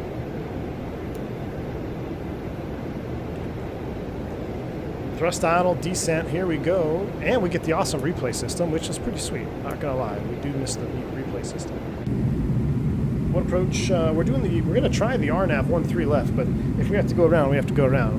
We'll give it a shot. I have no charts. Literally have no charts, no Navigraph. So we're gonna YOLO this sucker in there. Should be fun. 2 left and 4 right or Cat 3. Yeah, oh, we can get in. 2 miles isn't bad. I mean, it's just, I don't know if we'll be able to do this RNAV visual. At least Microsoft had eye candy to distract people until airplanes came. I don't know what this sim can offer. Andre, you got a good point. I mean, the eye candy, everybody has their own preferences. What do you want in the sim? Do you want the eye candy and a good flight model and normal behavior in normal flight? Or do you want no eye candy and a very realistic flight model? Everybody has their own personal opinion. That's actually a good, it seems like a good poll. Let me ask the poll here.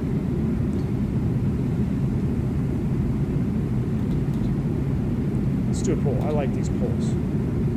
What is your preference? I think that's how you spell it. So, eye candy and immersive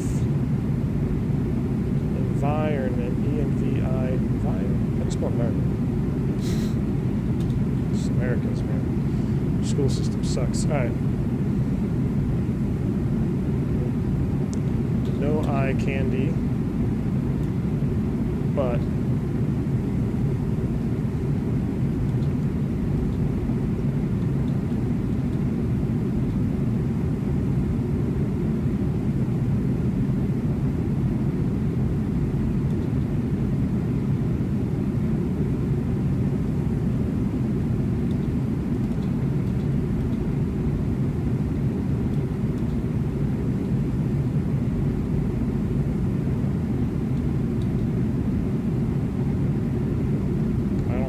characters, no eye candy.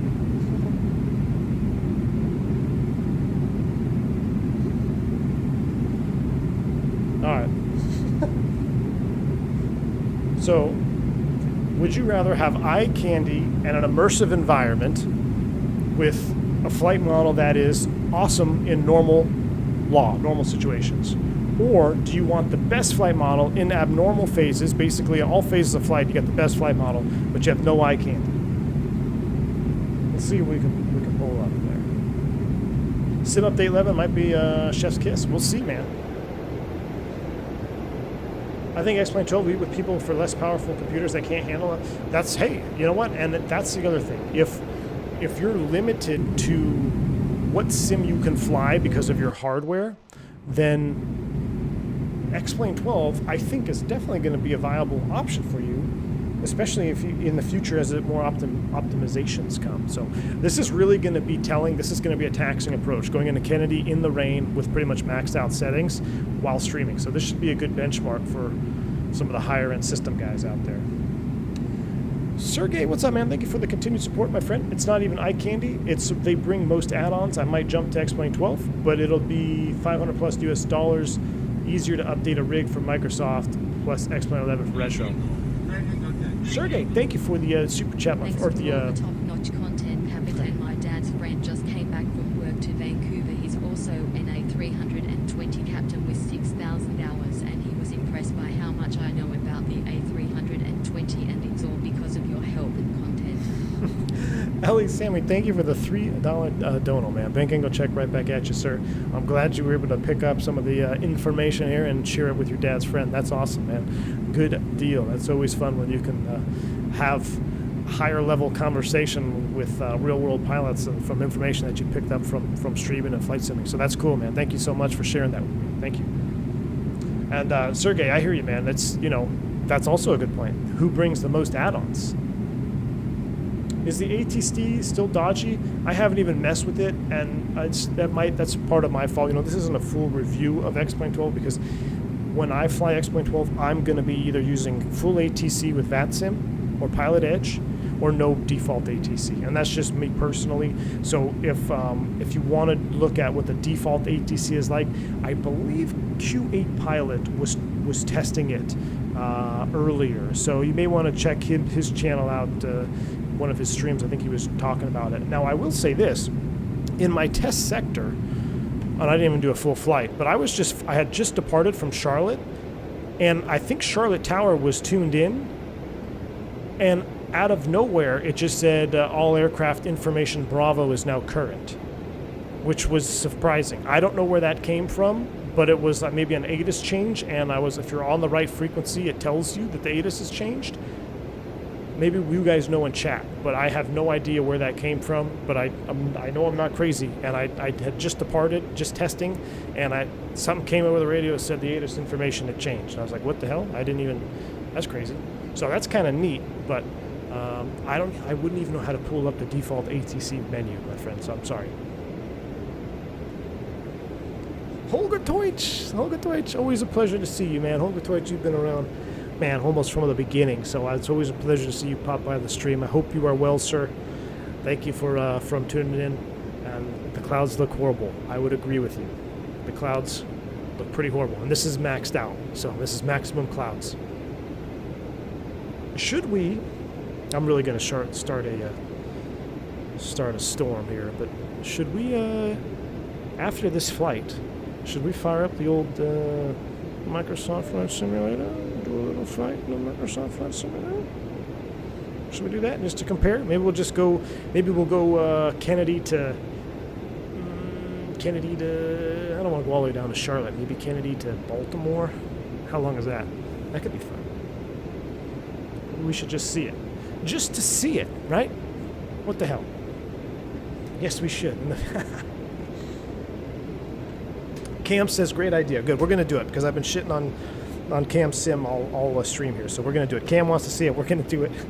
Cam, I appreciate your attitude, man, and your maturity levels as well, because I say things on stream, you know, everything is my opinion. We all have our opinions, and we got to be able to accept other people's opinions for what they are, and we have our own. And Cam is the prime example of maturity when it comes to that, because there is a lot of immaturity within the sim community when it comes to opinions on simulators, which at the end of the day, and I've said this before, who cares what a streamer thinks? Who cares what I think? Who cares what someone else thinks?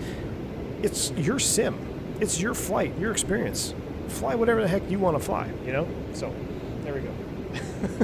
I love you too, Cam. Appreciate your support, my friend. So the clouds, and what happened, so Mr. Dank Osprey, it's, what I'm noticing is the closer you get, the better. So I don't know, it's got to be something with the draw distance or whatnot. because from the very beginning of the stream, we had that crazy cumulonimbus out there. I mean, if they could find a way to dial that in better, that was a pretty cool experience to see that tall cumulonimbus way out there, but the render was just so awful. 1 to 10 rating of this sim. It's a beta. I can't rate it beta. I would rate it beta. It's flat out beta flight sim experience. I mean, I don't even want to put a number on it because it's not complete. It's 100% a beta. It's 100% not ready to be a standalone sim. I mean, it is a standalone sim, it's X-Plane 12, but it's just a beta, man. It's a beta. It is every word, it is every letter of the word beta. B+ for beta. The only immaturity allowed are for puns. Exactly. What will happen if Laminar can't get access to Google imageries and satellites? Benny, I don't even think that that's on their list. I don't think that's even what they're going for. They just want to go straight for the flight model, which, look, it's their business decision. If that's what they think is the best way to do it, then the best way to do it, they obviously are smarter than me, right? Because I'm just a consumer, they're the owner, they're the everything. So it is what it is. But I gotta say, I am, because of the flight modeling in X-Plane, I think if we can get the King Air over here, like the Airfoil Labs King Air fired up, there's obviously an improvement to some of the lighting. That's really what the whole X-Plane 12 boils down to. There's an improvement to lighting. I wouldn't even say there's an improvement to clouds because not Rex, geez, you guys gotta be thinking about FSX now. X-Enviro and Enhanced Skyscapes, I think, are better options on X-Plane 11 than what they've got right now on the default 12. But the lighting has been updated. So that's pretty much what this sim is. It's X-Plane 11 with new lighting and worse clouds than Enhanced Skyscapes and X-Enviro. But because of the flight model, I am missing like my King Air, my turboprop flying. I saw somebody posted the Saab 340 earlier on in the Discord. Like that's, I want to fly that sucker again. The Q400, I'm waiting for the one on Microsoft. I can live without it for now. Although I really do love the Q400. I think FlyJSim did a fantastic job. But some of those lighter props, turboprops, really looking forward to those. Steven, what's up, man? What did I miss? Oh, you missed a ton of stuff, Steven.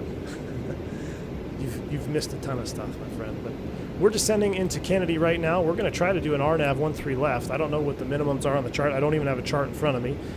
But so far, the Toliss is doing a pretty good job. It's holding its own. Have a little gross weight error here. I don't know what I did wrong for that to keep popping up. Everything else seems pretty kosher, though. We've got fuel. Oh, look at that. That's interesting.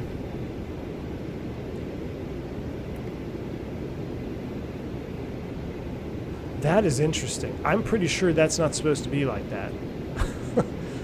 That could, isn't there a...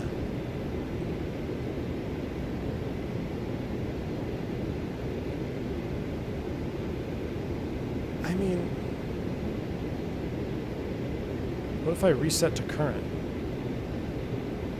I mean, shoot, everything looks fine. But whenever you see stuff like out of the green band, raise an eyebrow. All right, let's push for altimeter. What is it? It's 29er908. Ali Sammy, welcome to Private Pilot, sir. Exclamation point, welcome for your new perks here on the channel if you're unfamiliar with all your new perks. But thank you so much for becoming a member, man. I appreciate you. Thank you.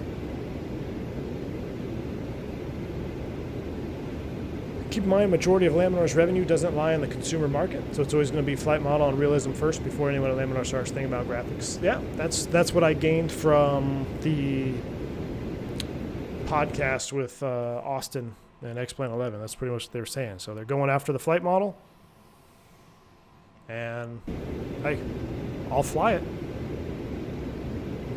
I'll fly it. Like, see, once you get within this range, better, but just... I don't know. We're gonna fire up. So if you're watching this stream, I am literally, after we land, I won't even shut it down. We'll watch a replay. I'll Alt F4 it. We're going to hop right into the Phoenix on Microsoft. Same weather, and we're going to depart Kennedy. Same weather. I'll even set the clock back to whatever it is in sim time right now, so we have the same kind of lighting. I think sim time is, what is sim time? 12:30, so call it 1300Z. We'll just set it to 1300Z in Microsoft, and we'll just fire right off. Go back. Ortho works in 12. Big Cat, yes. Ortho works in 12. I think the coastlines need an update. This is another personal opinion with the X-Plane thing. It's like, I don't, the whole Ortho thing, I hate that. I hated it from X-Plane 10 days, man. Or X-Plane 11 rather. Just having to manually create Ortho, not my thing. Some guys are really good at it. You can make your sim look really good, and that's what I said. X-Plane 11 with Ortho, Orbix, Enhanced Skyscapes, it looks better than this out of the box. Now you put Ortho in here, yeah, but there's probably going to be a cloud mod in 6 months for this sim, so what the hell is the point? Might as well just stick with 11. Get a cloud mod. I don't know. But I never liked doing Ortho, and I'm probably not going to create any for X-Plane 12, so I'll download what I can download. My Orbix that I own, if I can get it to work, I'll use that. But all right, we're descending into visible moisture. It's 8C. Let's go ahead and fire up the engine anti-ice. I looked up there and I was like, what the hell? Why is there so many switches? I forgot. I'm a big boy. 4 engines today. Engine anti-ice is on.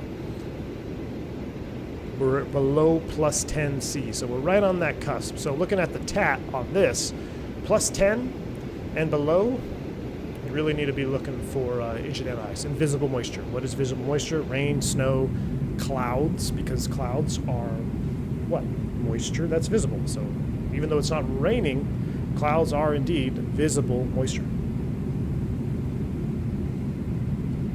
X-Enviro is better than this by a mile. Try on a later day winter condition. Oh, Gustavo. What if we change? We could change the season. Gustavo, I'll tell you what. Let's just do we'll fly into Kennedy depending on how much we see. If we don't see anything, we got to go around. I'll manually change the weather just to see. Josh says, how accurate are level D sims with regards to the flight model? No, it is not exact, Josh. He says, are there some variations? Personally, I think developers focus on system modeling.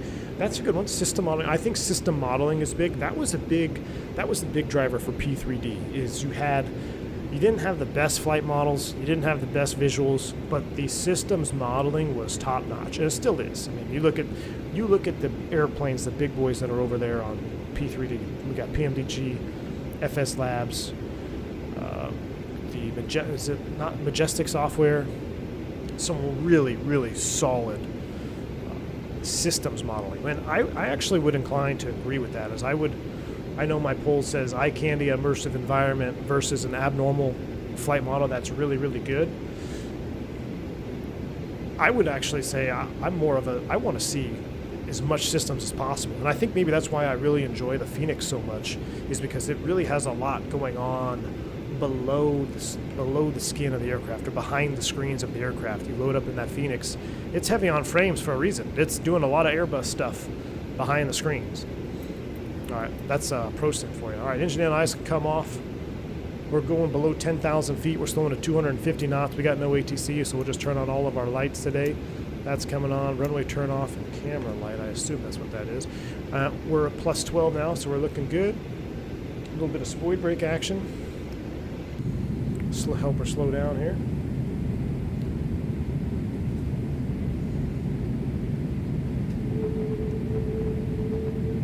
Listen to that sound. I gotta tell you, I'll post the link right now. If you have the Toliss 340, please do yourself a favor. Download this free sound mod. It is not the Mango Studios one. I just put the link in chat. Download that sound mod. It's the one I'm using, and it is amazing. It is amazing. All right, so we're below 10. We're 250 knots. What I'm going to do here is I'm actually going to manually select speed, 250. We'll come to the McDo. We'll activate and confirm the approach phase. We don't need any LS push buttons. We see we already have the brick armed. Hell, can we arm it from here? Look at that. App nav final is blue. The brick is disappearing from us because we should be... Why do we constrain? At 10, we should be going to 3. Am I missing something? This is why you should have charts. Alright, let me set 3,000. Let me go ahead and just go open descent. Down to 3. We'll get the tiller cam up online here. What happened to the poll? Poll is still up. 520 votes. 69 to 31%. So most people want eye candy in an immersive environment versus an abnormal perfect flight model. And the reason I say abnormal is, and that's kind of a confusing poll if you're just tuning in, but the reason I say abnormal mode is because Microsoft Flight Simulator, speaking to the Phoenix in particular, it has a really good flight model in normal operations. Like 2 engines operating, your everyday line flight, A to B, it works good. Now, there's some overpowering issues, there's some drag issues, I think, and that mostly has to do with the engine model being a default model that they've tweaked to the best of their abilities. Like we got final app is captured. We also need to slow to 210. Let's go ahead and start bringing it back. But the reason I say abnormal flight model is because once you start putting the Phoenix into an abnormal situation, single engine operations, all that stuff, you can really see where it starts to lack the fluidity of something like X-Plane 12. And that's what the poll means there. All right, we're below VFE. Let's go ahead and extend flaps 1. I love that high-pitched whine when they thrust up from idle.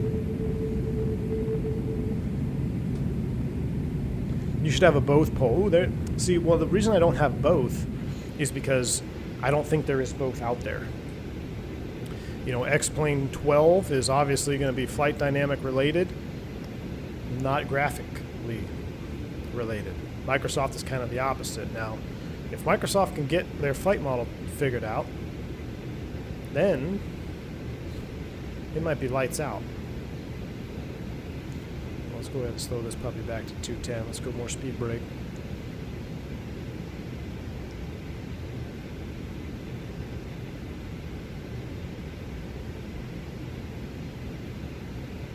Let's go ahead and go flaps 2. Ooh. Right on the limit there. All right, final lap is captured with flaps 2.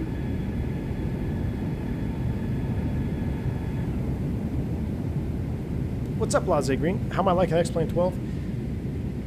Hey, it's a beta, man. That's going to be my canned response. It's a beta.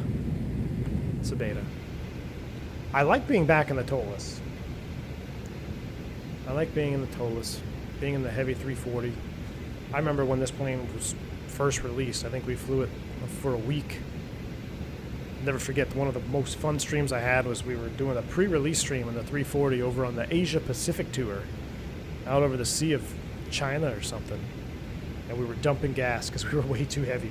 We did a diversion, and we had to dump, I don't know, 30,000 pounds of fuel. And the fuel nozzles, I mean, it looked great. VREF Simmer says most of the Class D sims I've been in sure don't have eye candy, but they could simulate some failures. You're absolutely right, VREF. That's pretty much all of them. Now, with that being said, the latest sims, so I've seen a couple different sims, and as of late, there have been some new sims to hit the market as far as trainers, like level D trainers, and I can't remember what the numbers were on it. I was just in the Sim Center last month or 2 months ago, but the newest sims have kind of like an isolated, I want to say like an isolated Orbix feeling. So for instance, we do a lot of training on the RMP into Burbank, RMP visual approach, and the sim that we do is based out of, you do Vegas, Burbank, Burbank, Vegas. So once you depart Vegas, it's pretty much FSX textures throughout. But right as you start descending into the hills of Burbank, it's like an isolated area of Orbix. It looks really, really good.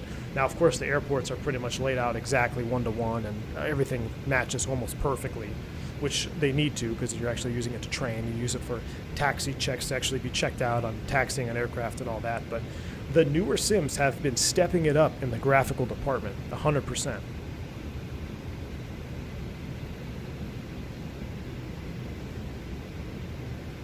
I quite like the GA flight model on Microsoft, but airliner related, nothing beats XP. You can feel the weight. Lucas, yeah, you're right, man. It's the mass. You know, I guess the right word would be inertia and mass.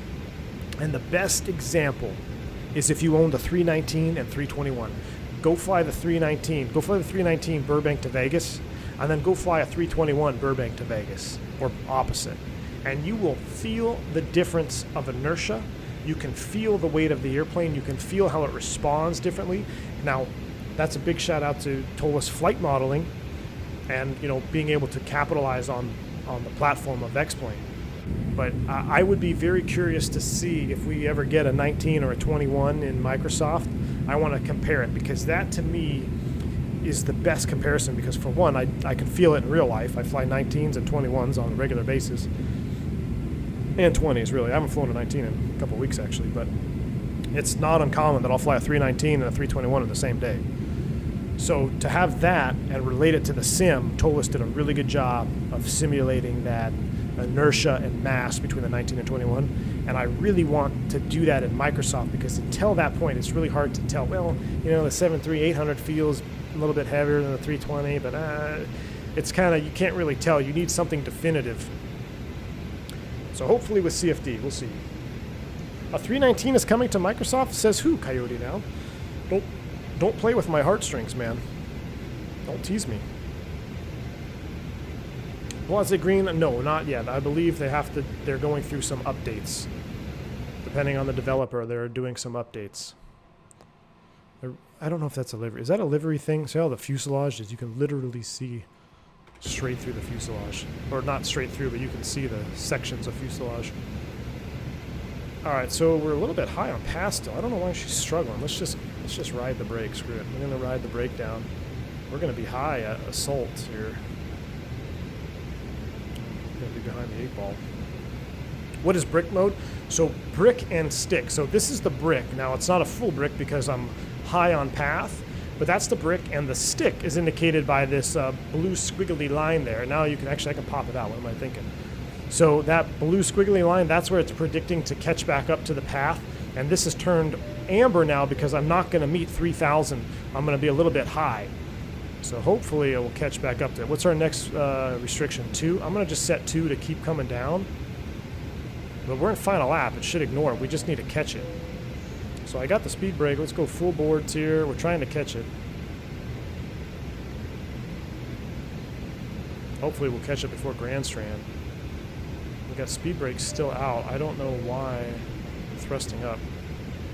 There it comes. So there's the brick. So you see it? That's the brick.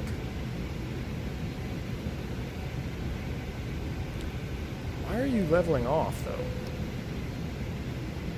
All right, let's just slow it up. Let's go manage speed. Holger Teutsch gifted 5 more memberships. Holger Teutsch, thank you so much, man, for your continued support on the channel. Guys, if you picked up a membership, oh so kind from Holger Teutsch, make sure you shout out, tell him thank you. But that is awesome. Thank you so much, Holger Teutsch. I appreciate you, man.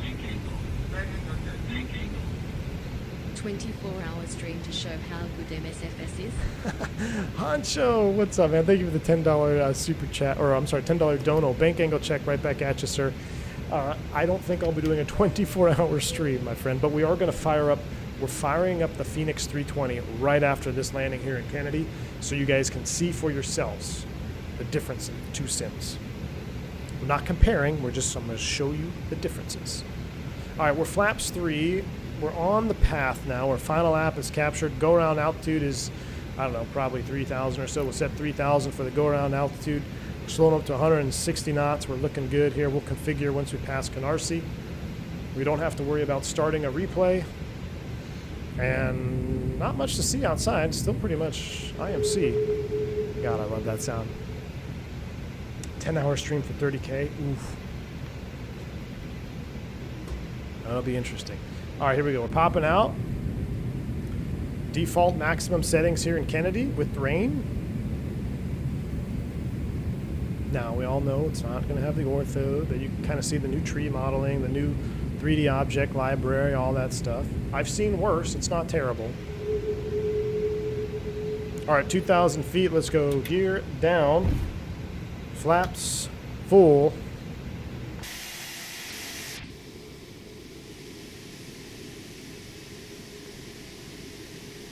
Beautiful. John Franco, I believe it, man. I was very, what is going on here? I wonder if I have a conflict. I gotta have a conflict somewhere. All right, we're down. Let's hand fly it. Oh, I can't disconnect the autopilot yet. I don't have it bound. Where's the disconnect? All right, autopilot is off. Auto thrust is on. We're gonna hand fly this RNAV approach. 140 knots. Landing checklist. Cabin crew advised auto thrust is in speed mode. ECAM memo landing on green. Manual brakes. We're not doing any auto brakes today. Landing checklist is complete. I feel so wrong not having to start a replay, but I guess we don't have to. We've got the whole replay to watch, so we're gonna keep the bird off for now. Actually, 1,000 feet stable.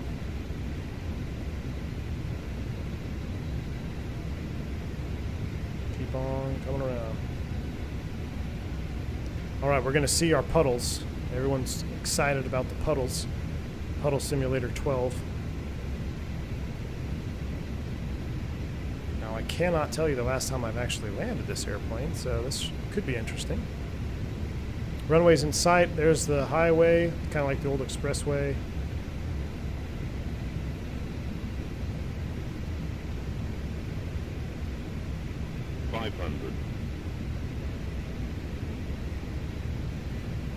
I should have took the flight directors off. Flight directors off. Give me the bird. 300. We're supposed to be 3 whites, right? Hard to make out that pappy.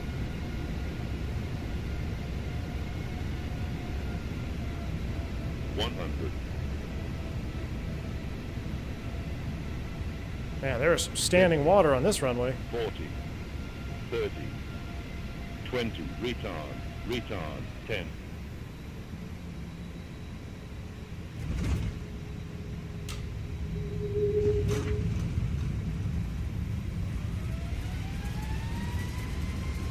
Spoilers, reverse screen, manual braking.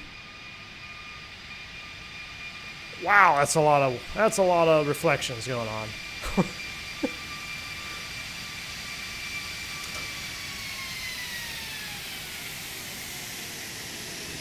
Man, I'm pretty sure I'm way off center line. That is a lot of puddles. That is a lot of puddles, my friends. All right. Puddles are neat. I like puddles. Let's go ahead and clear. Oh wait, this is the perpendicular. So what we're gonna do, we're gonna turn on to this runway. We're gonna do a couple things here. I'm not even gonna reconfigure. We're gonna look at that replay first, and then we're gonna change some settings here, and then we're gonna do one circuit.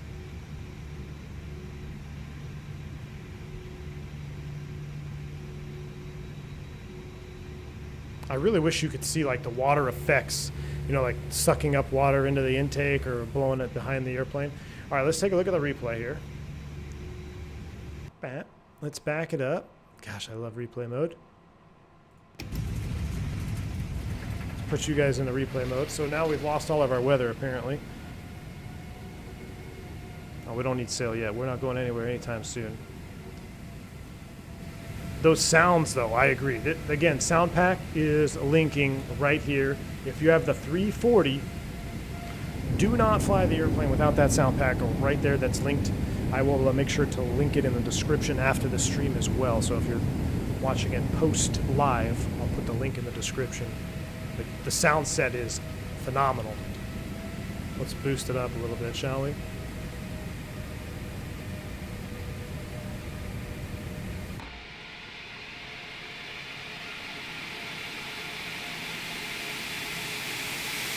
How am I liking the beta?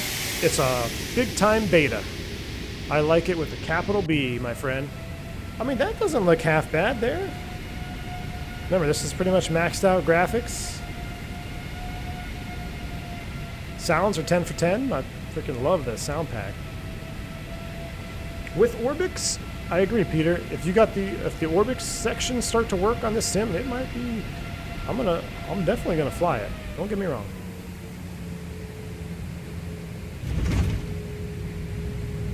Love it.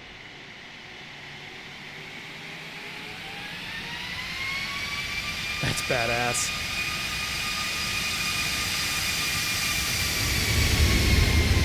Man, if I had to fly one airplane for the rest of my life, it'd be domestic A340-600, which doesn't exist in the U.S. But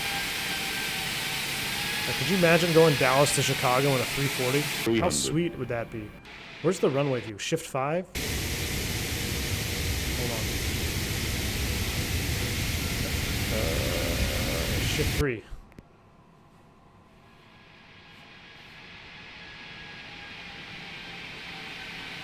Yeah, splashing effects cam would be incredible. Let's see how we touch down. I don't know if I don't even know. It seemed like it was all right. I think I could have flared a bit more. It was all right. It was all right. Needed a little bit more rudder there to straighten out. All right, watch one more here.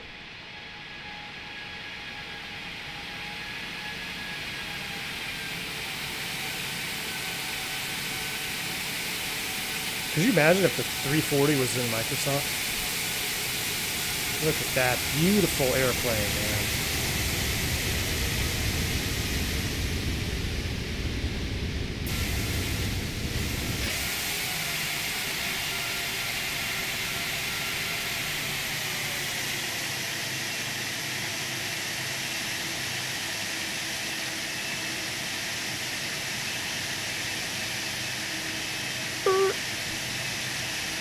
Alright, all landings look good in slow-mo, that's for sure, huh? A little bit of rudder kick over there.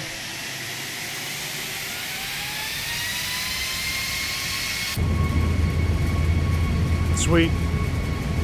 Doesn't Delta fly the 330 domestic? 330, yeah, but no 340s. Specifically, no 340-600. Default JFK looks alright. I give him that. Default JFK in this sim looks a million times better than default JFK in Microsoft. All right, so real quick, let's do this. Let's do flight. I'm going to change this to, hold on, let's go back here. Let's go to, Gustavo said early October, done. And let's do, is there no manual enter? Precip heavy. Can I do snow? Let's do temperature of like this 26. Doesn't tell you what precipitation. Visibility of like 6 miles. Let's see what that looks like. That UI is juicy. It's way better than Microsoft, I'll tell you that much, man. Look at all those puddles. That is default JFK, yeah. That is 100% default JFK, which looked pretty good. Do you snow in Phoenix in July? No. Symmetric puddles, yeah, they're very symmetric, though. That's the problem. Now, why can't I change this to snow? How do I change it to snow?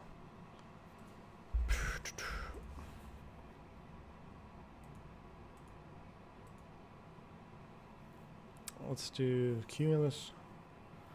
Whatever. I thought I could do snow, but it doesn't have snow.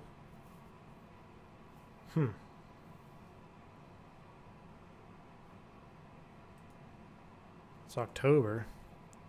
Let's just do December. Let's just see if that changes anything. Imagine snow at DFW in October. Yeah, we would cry. Yeah, it would not be good, John. Hell, we can't handle snow in the wintertime. Change the runway wetness. Ah, Carta. See, I needed you before I hit apply. What the heck, man?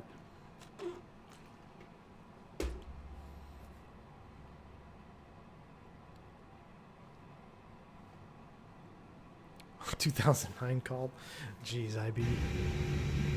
Okay, I'm doing something wrong here. It's 29 degrees outside. Runway wetness. Oh. Snowy max.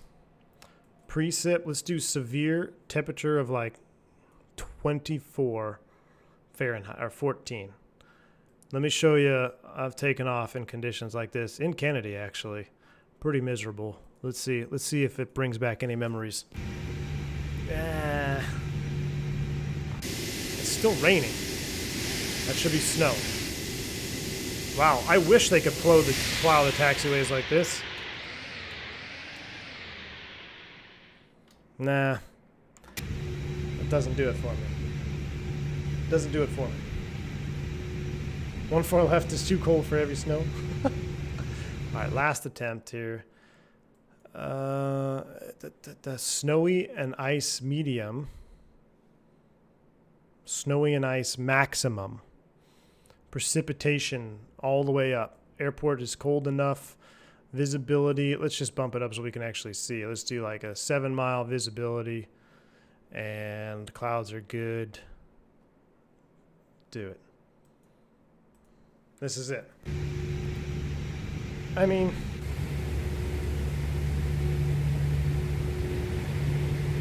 it is what it is. Like that flap sound.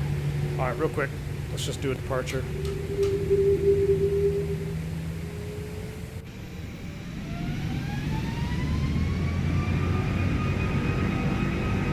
Hey, sounds are 10 for 10.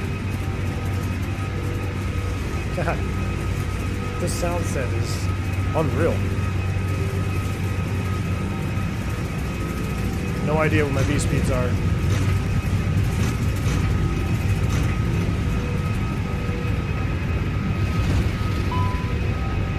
Nice detected. Well, that's good. I'm gonna leave the wing NIS off and we'll see if anything bad happens.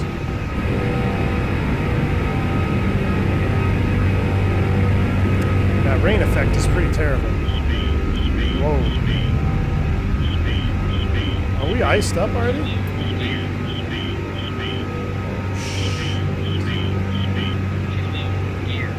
Break that. Get out of that stall. Oh boy. Golly. Something happened there.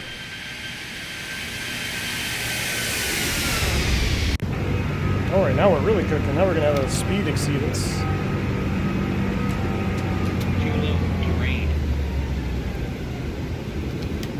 What? Look at our speed. Oh, unreliable airspeed. Unreliable airspeed. 10 and 15. Oh, we are... We must have ice on our wings.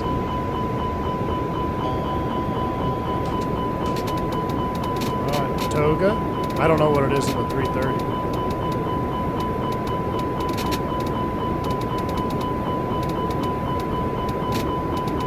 Oh, what's happening? What? What?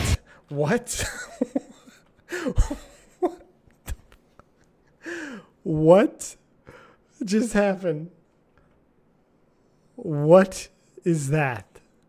What did we do? Did we look? Is the plane coming apart?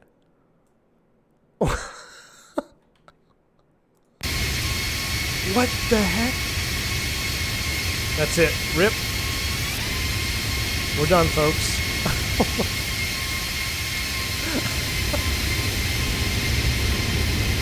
Okay, well that's just about going to do it for X-Plane 11 today. Maybe we should have de-iced or something. Yeah, we read it out. We had a negative G there. Well, I mean, you can see the wings. Terrain. Evacuate, evacuate, evacuate. Terrain. Terrain.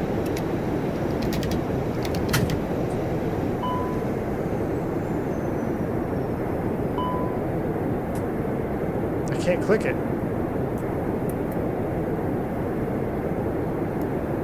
Maybe it's because I'm crashed. Evacuate, evacuate, evacuate. All right. Ice on static, dynamic total. Yeah, we lost all kinds of stuff. All right, here's what we're going to do. That was fun. Boat Simulator 2012. I'm going to insert an ad so you guys don't have to watch this. I don't think evac is going to help here. All right, what we're going to do is we're going to Alt F4 this. I'm going to put the Be Right Back screen up, and the next time you see me, we're going to be in the Phoenix 320 taking off real world weather, real time. We're going to just kind of look at the differences. So let me throw you into the turnaround cam. Boom, that's right there. And matter of fact, we can even just, I'm just going to stay here. I'm not even getting up. I'm just going to Alt F4 that. Done with that. Boot up the old trusty Microsoft Flight Simulator. Going down in flames. And Jeff put the flight model. Gustavo, I blame that one on you, my friend. That one was all you. Something happened there. But what we'll do is we're going to 1300Z is the time that we landed in Kennedy. So we're going to do 1300 Zulu. We're going to go Phoenix 320. And matter of fact, while that's booting, let me do a quick little flight plan situation over here on SimBrief. What airline do we want to fly today? What airline do we want to fly? I'm just going to do some type of cactus, right?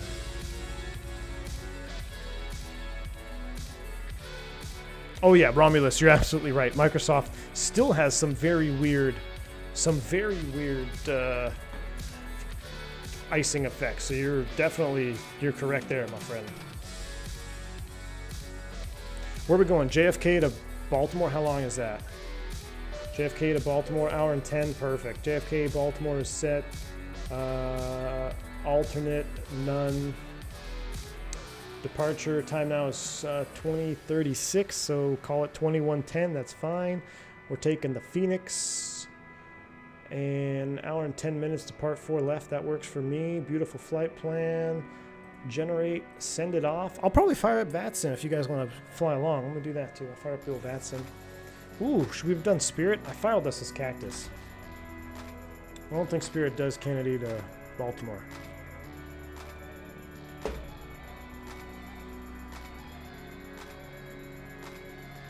Alright, flight plan is filed. That looks good. I like that King Air, man. That's what I want. Someone needs to ping me when Airfoil Labs gets that King Air 350 over to X-Plane 12. No immersion in 12, no online mode, and lousy graphics like an X-Plane 11. Hey, man. Different sim. They can't expect it to be like Microsoft, right? We're different sims. The question is, do you feel the difference to the new flight model between 12 and 11? Peter, the one thing I did notice a difference in was ground handling. Now, ask me again, Peter, when Toliss has the 319 and the 321 in X-Plane. I'm hoping, Toliss was kind enough to email me the beta version of the 340 prior to the X-Plane 12 beta releasing. So I'm hoping I'll get an email here soon, one of these days, maybe this week or something, where they'll send me an email saying, hey, here's a 319, 321 for X-Plane 12. But so far, I don't have any of that information yet. But once that comes out, I'll have a better idea, if I can tell. But I will say ground handling felt much better. Flaring feels good, too. You know, I think natively X-Plane 11 was pretty floaty. But, you know, it's not terrible. Is it worth buying or is it dead? It's not worth buying, Blueface. In my opinion, I'll still stand by that. It's not worth buying if you have a fully kitted out X-Plane 11 or Microsoft right now. Now, will it be worth buying in 6 months, 3 weeks? Maybe. But in my personal opinion right now, I would not waste your time on it. That's just my personal opinion. And we all know everybody has an opinion. Well, no, what is it? Opinions are like buttholes. Everybody has one and they all stink. So take it for what it's worth, my friend. I have no idea where to spawn this airplane at. We're going to spawn it right here at ramp 116. Now, that doesn't seem right. Where did we used to park in Kennedy? Gosh. Now, we used to park way over here. That's so far. I'm just going to park close to a runway so I don't have to taxi very far. Let's just park at C41. Set as departure. And let's go into aircraft selection. Airliners. And Phoenix A340. Which livery? I'm going to surprise you guys. I'm not keeping the camera off for a purpose here. Which livery should we? Ooh, that's a good livery too. I already filed us though as that. Oh man. All right, we'll do that one. Okay, we'll do that one. Flight conditions, I'm going off and live weather, and we'll set the time to 1300Z once we get in the sim. Fly now. Let me turn on a live camera. It's going to be a black screen here until I can fire up OBS to pick it up. So give me a second. You're looking at a black screen for maybe 5-10 seconds here. Hopefully. There we go. Get the King. Oh, so yeah, Christian. Steam gauge King Air. I'm really looking forward to that as well. Maybe that will scratch my itch for turboprops in Microsoft. The Bravo throttle is it's like a perfect turboprop simulator. You know, we have all these different axes. You can put all this stuff on it. I really, really want a good King Air or some type of turboprop in Microsoft. If you wait on the buy page for about 30 seconds, it will give you the option to download the demo. Correct. Yeah. I highly suggest buying the demo. Highly suggest downloading the demo if you're still on the fence. If you're on the fence, it's not going to cost you a dime. It's a great tool by Laminar. Demo. I mean, that's perfect. Do the demo. All right, ready to fly. I got the sounds up. Ladies and gentlemen, welcome to probably tanking frames. I want to set the clock to 13Z, though, which is going to mess up our flight plan. That's okay. 1300Z. Really?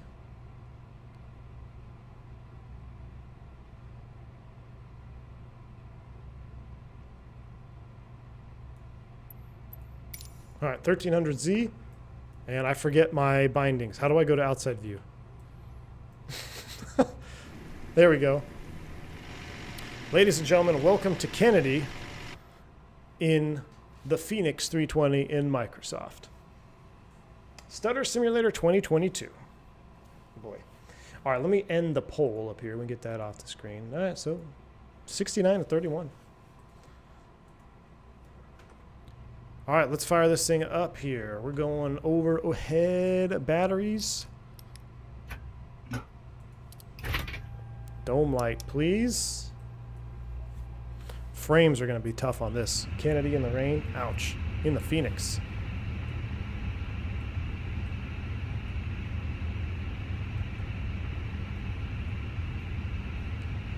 Cactus it is. Cactus it is. Let's just go ahead and start boarding right now and get us off the gate. Oh, my eyes, wrong engines. Carta, hey, I'm waiting for you, man. Why aren't you working with Phoenix here?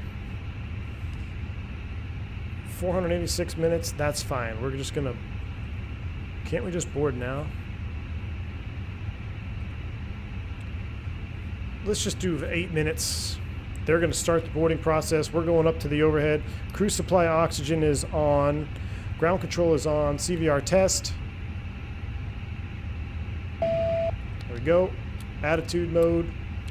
Fault lights on, battery light. There's the FWC powering up. That's on.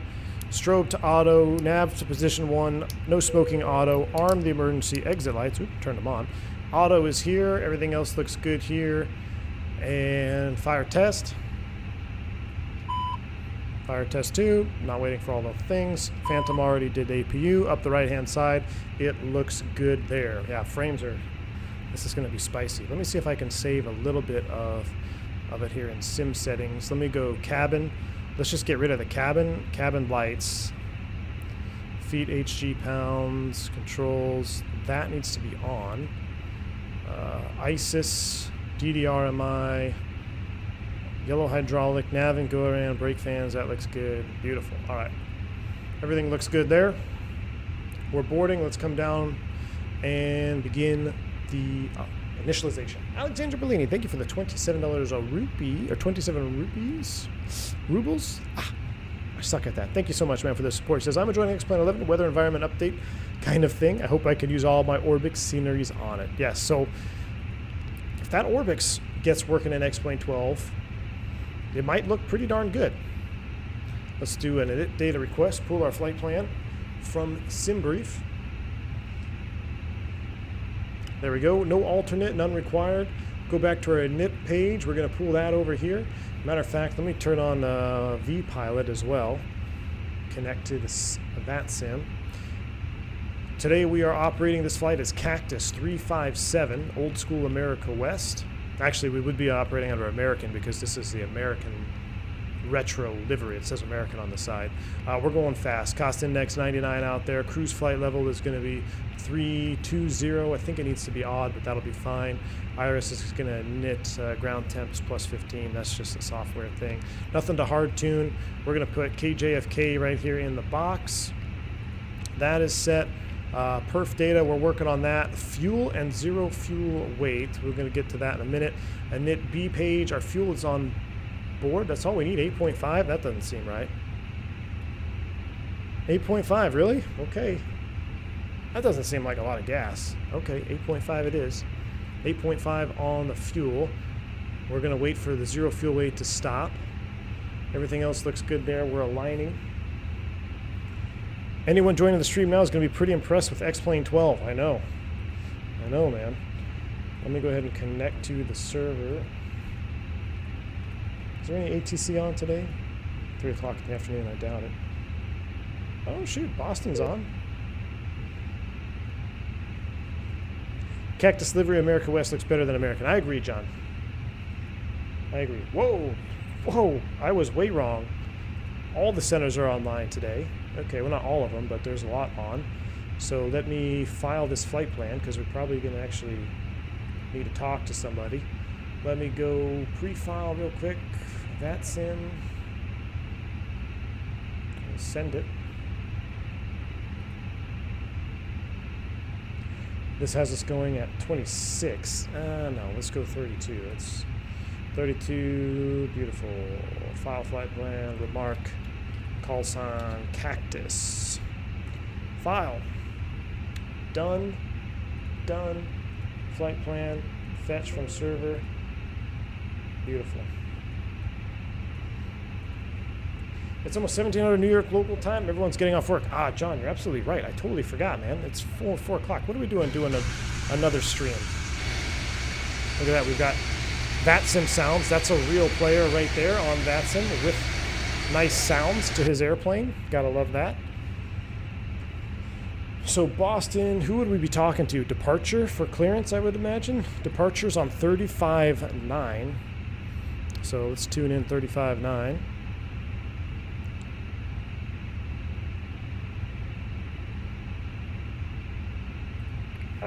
See what American 2014, please. 4 minutes till alignment. And we have push to talk is bound. And JFK ATIS is information Zulu.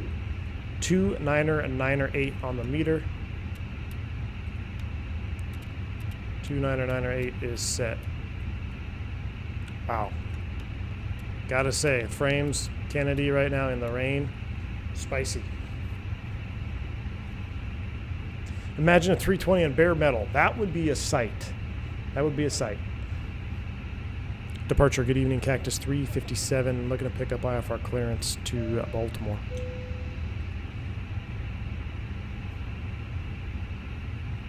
Cactus 357, New York departure, clearance request, standby number 1. Robert S., what's up, man? Good evening, Captain. Glad to see you back on stage. Hey, it's been a while, man. I figured we'd double up today. We're going to double up the streams today. What the hell?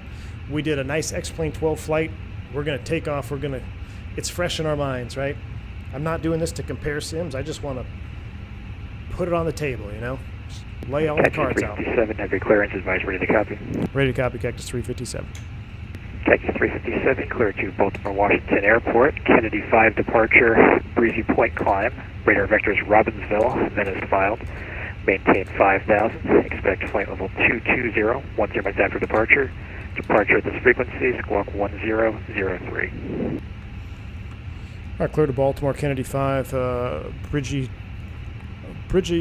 climb, Bridgie Point climb, radar vectors Robbinsville as filed 5,000, 220 and 10. Departures this frequency, squawking 1003 for Cactus 357. Cactus 357, readback is correct. Pushback and start your discretion. Advise ready for taxi. Information Zulu is current. Copy. We have Zulu. We'll call you back for taxi. Catch 357. All right. So Kennedy 5, Bridgie Point climb or something. Let's see. We're gonna departing 4 left. I assume maybe. Yeah, 4 left.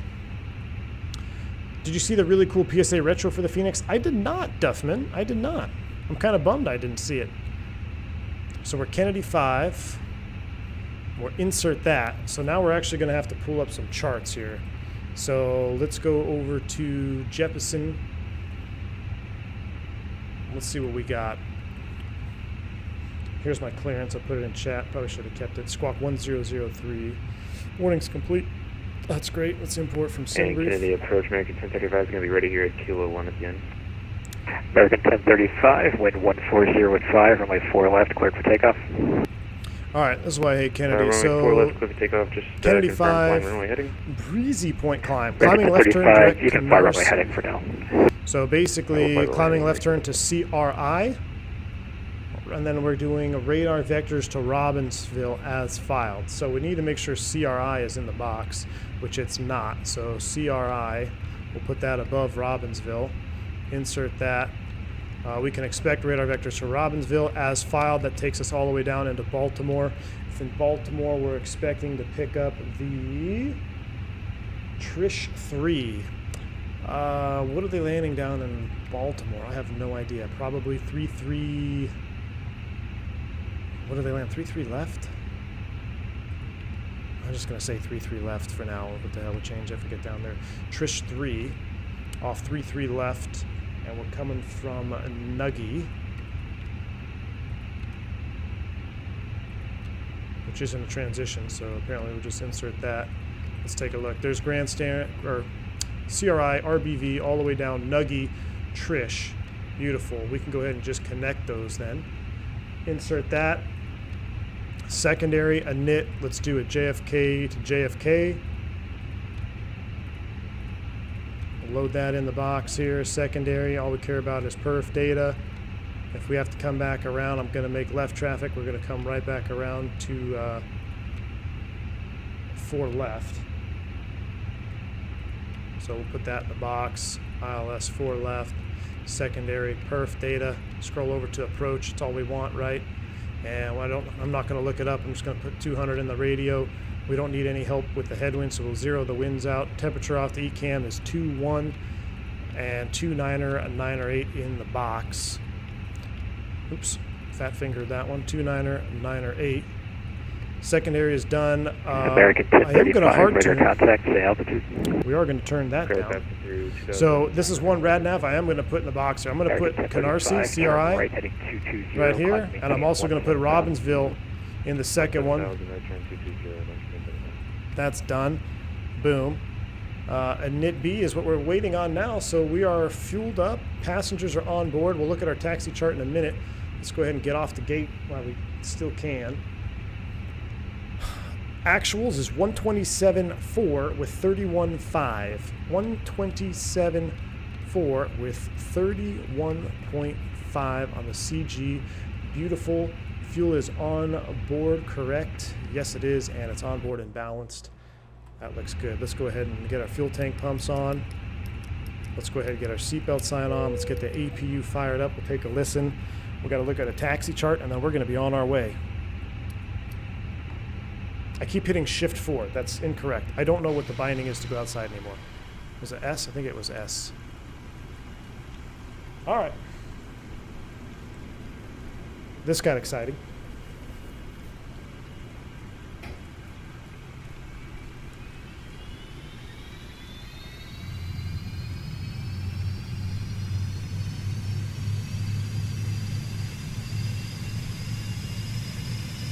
Look at the rain on the ground. You know, we flew in with the rain on the Toliss. You know, the puddles are obviously not as apparent in Microsoft. That's interesting to note. APU sounds 10 for 10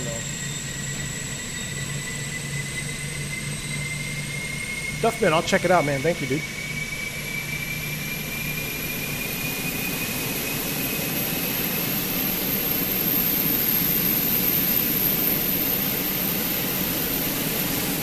pretty loud. Let's tune that down a little bit. Sounds like our APU is on. Yes, it is. We would wait 3 minutes, but we don't have time. We'll go external power off. Bleed is on. What did he give me in the climb? Oh, no, I got rid of it. It was 5,000. 5,000 and a squawk of 1003. 1003. We'll turn it on for VATSIM purposes. That's on right now. Good to go. We'll get our VOR pointers on. Constraint mode on. And we're about ready to go. Let's take a look at our speeds. I haven't done a rainy departure in a while. Microsoft. Sync live weather. We want to do force Toga, of course. Anti-ice off. Packs on. Send it. Off of 4 left. Ooh, I didn't do wet numbers. In case we crash. Gotta do it wet numbers. FAA be asking, why didn't you run for wet numbers? 18, 30, and 33 flaps 2. 118. Yeah, I can tell a little bit of lag here. That's, I gotta say, 130. Oh my gosh.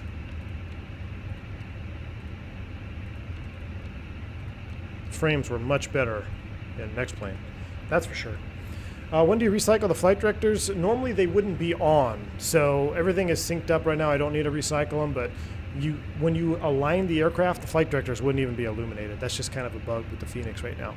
All right, so everything else is on, and this is going to flight plan page. Perf is set, flaps 2, speeds are in. Let's go beacon on. Let's get out of here. We can push and start our own discretion. So we'll pull up our push tab, ground services, done, done, connect the tug. He's driving up.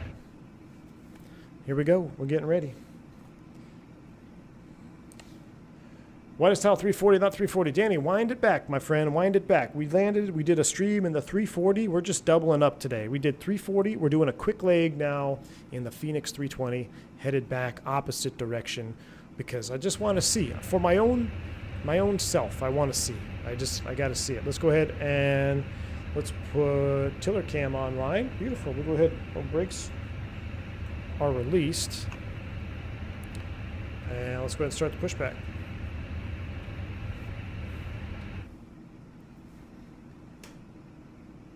Go ahead and start one. Listen to the non-sounds.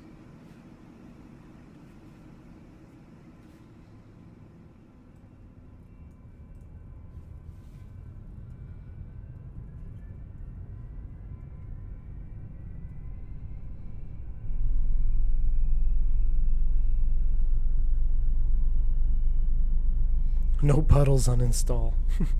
Yeah, no puddles. What the heck?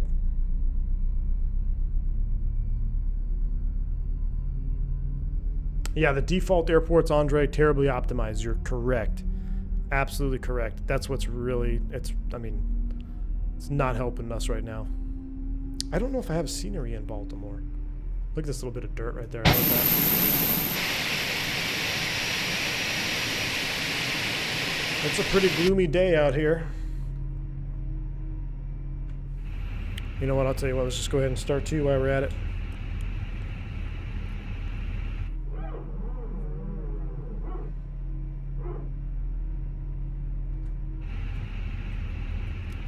Stop the pushback.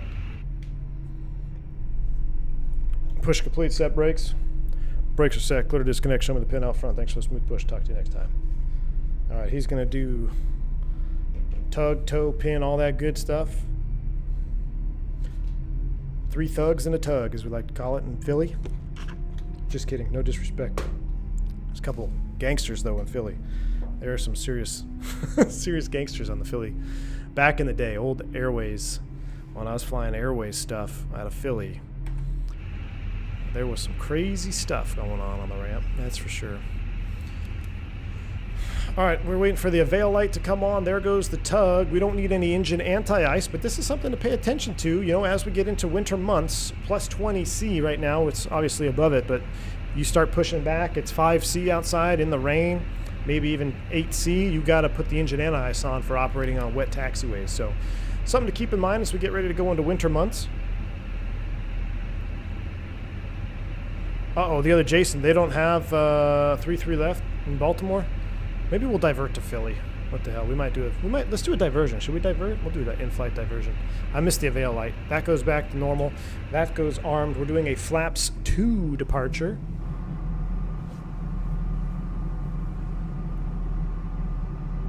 X-plane looking real good. Oh wait, yeah, we did our X-plane flight. Now we're in 12. I'm sorry. Now we're in Microsoft.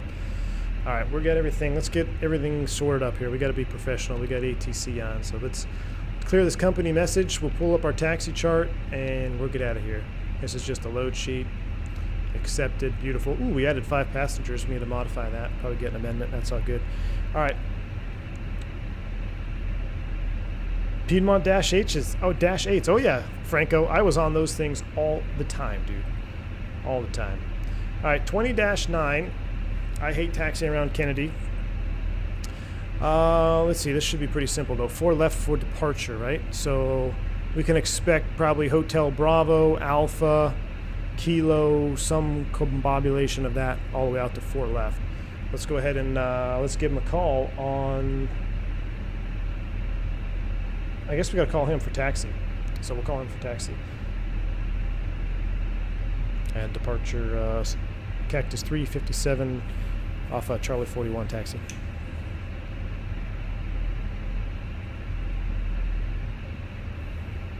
I think we're 41. Oh, what happened to my frequencies? I'm on 29.2. I need to be on 35.9. What happened there?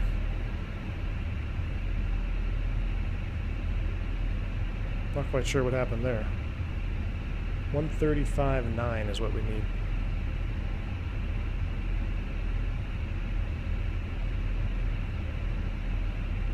I wish they could adjust the speed of which you scroll.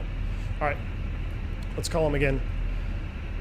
And Kennedy ground, Cactus 357, a ready taxi, Zulu off Charlie 41.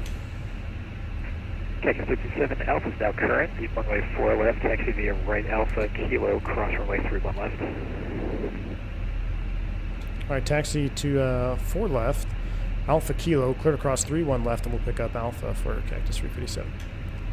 Okay, sorry about that. You're actually going to go 31 left to Kilo Echo, so you can taxi right Alpha, Kilo Echo, for runway 31 left to Kilo Echo. All right, 31 left, Kilo Echo, and right Alpha, Kilo Echo to 31 left, Kilo Echo for Cactus 357. All right, that's going to change things significantly. Let's come down here. Let's do a departure change. Departure 31 left. And we're on the Kennedy 5 still. Insert that. Check takeoff data. Thank you. Let's go ahead and run new speeds. North American 155. Contact Boston Center now. 134.7. Have a great flight. We're going to do 31 134.7. Thank you very much. left. Intersection, view intersection data. Doesn't has Fox Lima. Departure United 59. Where's Fox Lima? United 369, clearance and request. I don't know what that would be. That's a pretty good reduction, though. I mean, we'll be plenty, but you'd have to run the, you'd have to actually run the speeds on that. So let's go ahead and do hide intersection data, calculate, because you'd actually put Kilo Echo in there, and it's going to have a takeoff shift of a couple thousand feet. But we're good. Flaps 2, 14, 30, 32 is still. So let's go 14, 130. 132 is set. Oh, I like how it showed it next to it. I didn't see that before. For 3-1 left at Kilo Echo. So remember, just figure out where you're going first before you start moving around. So we're going to go left Alpha and then right on Alpha, left on Kilo Echo. Godspeed, here we go. After start, we didn't finish that. That's off, that's off. Taxi light is on. Brakes are released. Let's roll. Oh, FL means full length. Ah, thank you. United 369 to have your clearance. It's a full route clearance. Advise ready to copy. IB Bang says Time Lord confirmed. Cleared to We could have sworn landed at JFK in 2010. It looks like we're leaving in 2022. Savage, man. Radar vectors Robbinsville, Savage. Romeo, Bravo, Victor. We need a Kennedy Steve. You're absolutely right, Ken. Arrival. You're absolutely right. We need a Kennedy Climb Steve. via SID, expect flight level 220. You wanna hear the most annoying sound in Airbus world? Departure this frequency, squawk 1026. That's pretty good rendition. I still got to do my V1 After Dark live on my heavy rain scenario that we had the other day. Alright, so Alpha, we're going to go right and left on Kilo Echo. Let's go ahead and keep it rolling. Flight controls full up, full down, neutral, full left, full right, neutral, rudder, full left, The score 4 departure, full right, transition, neutral, radar vectors to Robbinsville, Romeo, Bravo, Victor, and the Hyper 8, we got Alpha. Hotel, Yankee, Yes, Papa, Echo, right turn Romeo here. 8, arrival into Dome. Auto brakes max. That's that stupid click and mouse drag. 2010 minutes after I was departure. used to not having it in X-Plane. Uninstalling Microsoft. Roger, If you're depressing the brake pedal and then you right-click the mouse and drag your view, it locks you in the brakes. Hate it. Absolutely hate that. United 369, reback is correct. Push back and start your discretion. Expect runway 31 left with Kilo Echo for departure. 3-1 left, Kilo Echo for departure. All right, everything is done. Taxi checklist. We're pretty much set. We're doing a left to Grand Strand or CRI. Let's make sure we do that. We got to go right. We got to go right. Yes, we do. On the left on Kilo Echo, which is up here.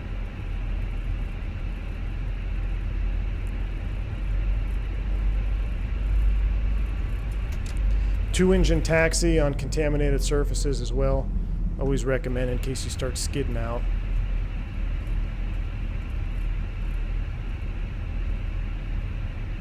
Do you set thrust reduction acceleration in the McDo in real life? Robert S. Only when it's an abnormal or a deviation from standard. When we get our information from Aerodata, it will always put the proper acceleration reduction altitude in there, as long as it's not a non-standard. See, there we go. We just got sucked into the ground again. Dang it. Tap the brake pedals. Come on, baby.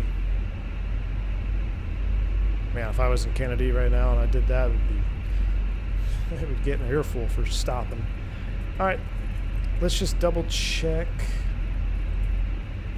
Departure, Kennedy 5. Off of 3-1 left. Climbing left turn direct CRI, so it's still the same.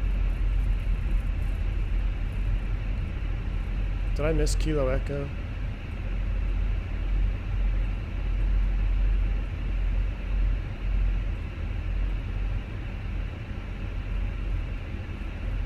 We missed Kilo Echo. Whoops. Cactus 357, I think you might have missed Kilo Echo there. Make that next left on Kilo Fox, then Bravo to Kilo Echo. Yeah, we were just looking at that. We'll make the next left Bravo Kilo Echo. Sorry, Cactus 357. That is why these airplanes are 2 crew, folks.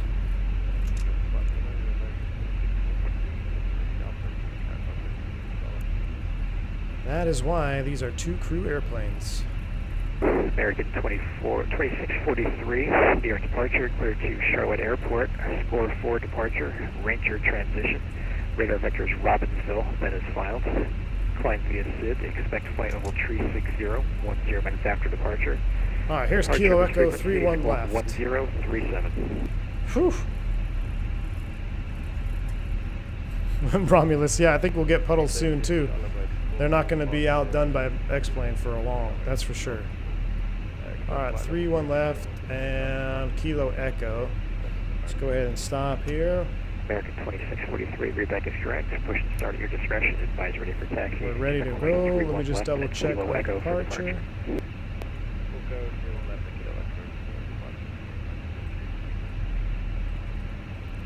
Off of 3-1 left. Cactus 357, wind 160 at 7, runway 31 left, intersection Kilo Echo, cleared for takeoff. Runway 31 left, Kilo Echo, clear for takeoff, Cactus 357. All right, climbing left turn direct CRI, make turn east of CRI 039, remain within 4.5 of JFK. That's a lot. We should have reviewed that. I need an FO. Where's Phantom at? I need an FO to put the CR9 and the fixed info page.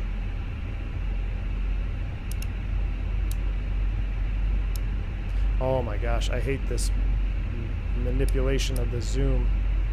Oh my.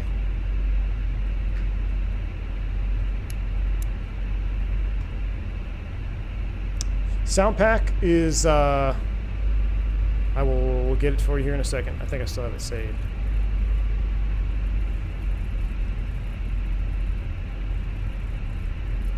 Got to stay within 4.5 of JFK. Basically, let's just make a left turn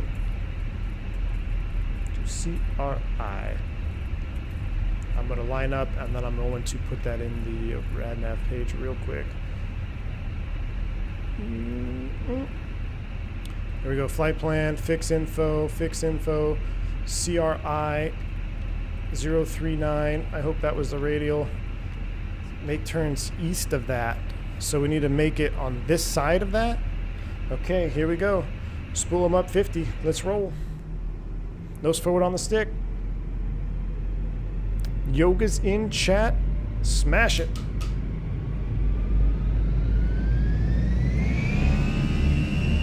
Beautiful. Man, Toga, SRS runway. Auto thrust is blue. Nice raindrop effects. Thrust set. 100 knots. Check. V1. Rotate. Positive rate. Hero. Navin.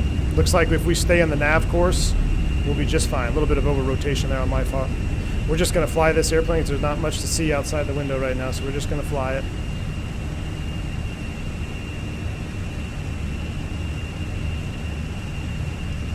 Pretty aggressive climb out there.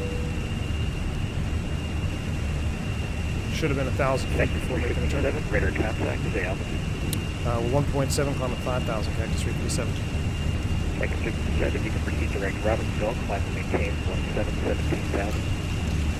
Climb and maintain 17,000, direct to Robbinsville, cactus 357. Alright, VFE next, let's go flaps 1, fly the airplane first. I need the autopilot on this, we got too much going on. Autopilot 1, climb to 17,000. Cool that. There's S-speed, flaps 0, after takeoff checklist. The rain effects are like stressing me out, they sound so real. They sound so real. Direct to Robbinsville. Or thrust climb, open climb, nav, 17 blue. We're in the turn, ladies and gentlemen. Real fake pilots in chat. How do you like that? Nothing to see. Let's just enjoy the immersion. I'm going to be quiet. Just enjoy the sounds.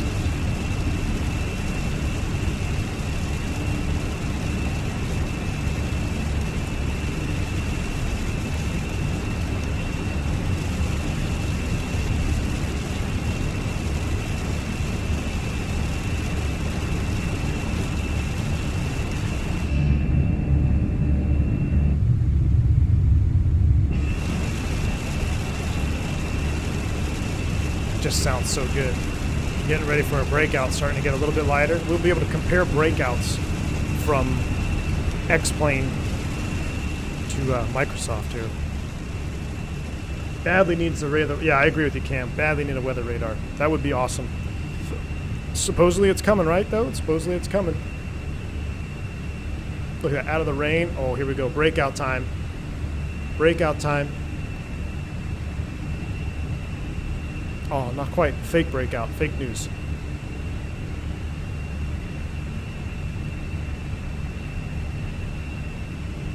Come on, breakout. Cactus 357, leaving my airspace. The air center is offline. Radar service is terminated. Changing to advisory frequency approved. Have a great flight. Thanks for the ATC over to advisory, Cactus 357. Good day. Oh man, look at that. That actually makes me scared to fly into it. Oh my goodness. I'm scared to fly into this one. Oh, look at that, look at that, look at that. Callie Simmer, thank you for the $10 super chat, my friend. Thank you so much. He says, loving your stream. Sorry if this was asked before when Phoenix was first released, but in real life, do you not hear the call button at all in the cockpit? Fly-by-wire has a ding. Phoenix, not so much. The call button, the call button. What do you mean by the call button? Oh, when I press on the overhead? Ah, Callie Simmer. Attention all aircraft to Kennedy, near departure for Kennedy will be closing in 10:10 minutes. You hear it, but I don't remember. I think you asked me this before, and I meant to pay attention. You hear it, but I don't know if you hear it through the headset or straight up in the cockpit? I'm sorry, dude. I cannot remember. I know I hear it. I know I hear it because when I press the button, I can hear the ding dong, but I don't know if it's muted or if it's coming through the handset. I have to check again, dude. I'm sorry. But thank you so much for your support, my friend. Thank you for the $10. Glad you're enjoying the content, dude. You saw some thunder and lightning. Absolutely, man. Cloud Breakout has been canceled. Cancel culture. Carta. You're crazy, man. I'm gonna cancel you for not letting me in on your dirty little secret that's with X-Plane 12. Just kidding. I love you, man. Let's enjoy. Let's turn the cabin view back on so we can kind of... I think we're out of the default airport. Look at that. We're climbing at 340 knots. Must be go home day. Oh, breakout. Ladies and gentlemen, look at that. Let's just... I'm not even going to turn the rest of the lights off. Let's just enjoy this view here. Let's go maximum screen time. I'm going to pin a message.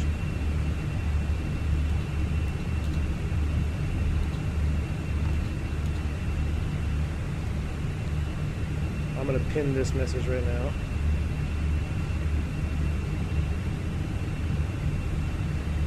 Tyler Smith, thank you for the $10 super chat, my friend. He says, what are your thoughts so far?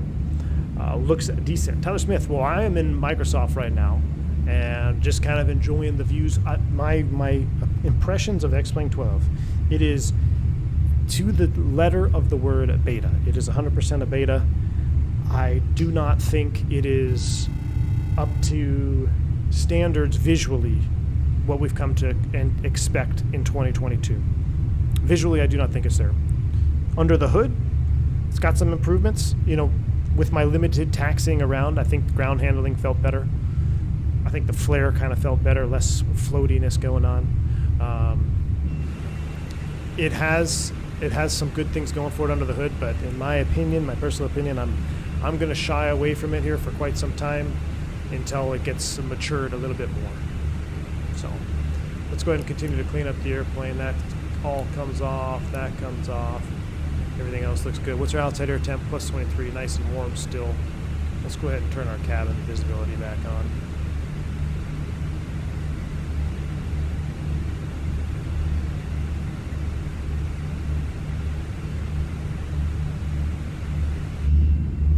There we go. Look at that. This is default Microsoft Flight Simulator, yeah. What headset do I use for flying? I use the ship headset. So all of our Airbuses have, I believe they're like Telex 850s, Telex 750, I can't recall. One of the little light, flimsy Telex. I used to have my own headset when I flew Embraers. I used to use the Bose A20s. I used the Bose noise canceling before the A20, before the new version. I highly recommend the Bose headset. I enjoyed mine. They're pricey, but they work really well if you have them configured correctly. But currently in the Airbus, yeah, I just use the ship sets because once we get above 18, we take our headsets off, go to speaker anyway. So, all right, I'm going to set our final cruise altitude of 30. Let's just pull for open. I mean, that's pretty high for this. Let's appease it. Let's just do 26, and we'll come down here, and we're going to set 260 in the cruise page. And unlike a Boeing from 1930, that's all we have to do. We got a new cruise altitude set. We don't have to change our pressurization. That's all going to happen automatically here once you have changed the cruise altitude here.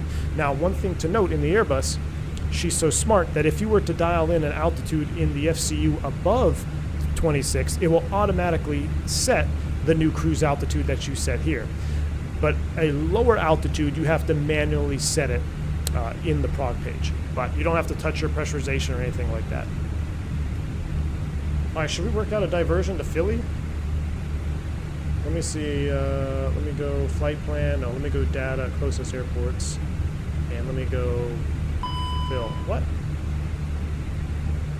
Oh, Phantom. Cool standard, man. Philly is, oh, it's only 37 miles away. That's too close. Let's go to DC. I do not have the 738 yet, but I will. Philly or DC? Or do we just go all the way there? Have I ever used David Clark's? I have a little bit, Jeremy.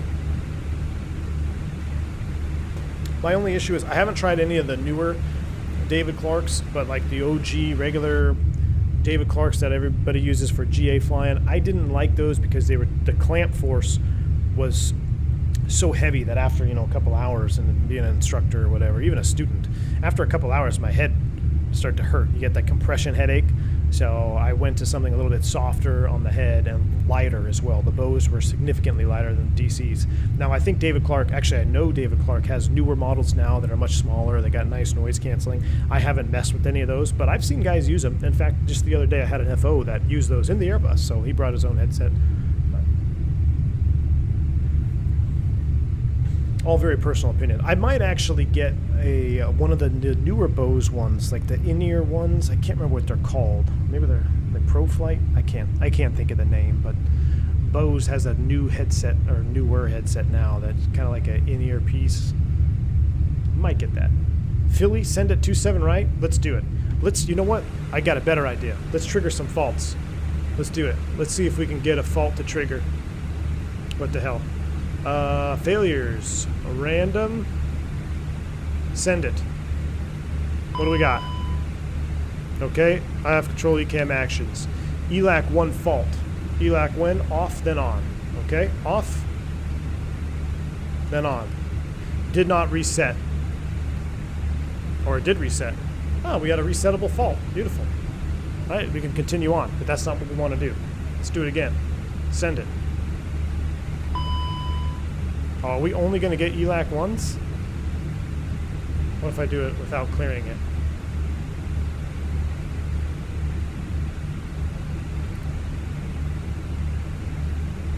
Alright.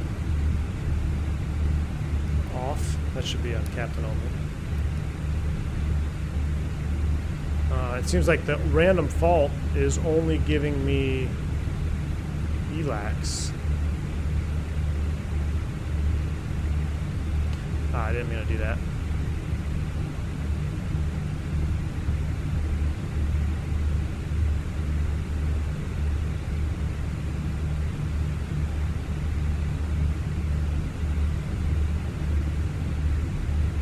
I don't know what I got. I thought I imported one.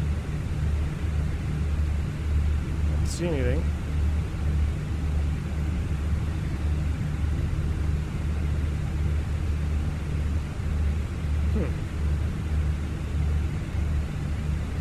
Robert S., take care, man. Glad you enjoyed it so far, dude. Thank you. All right, let's do something. What's under fire?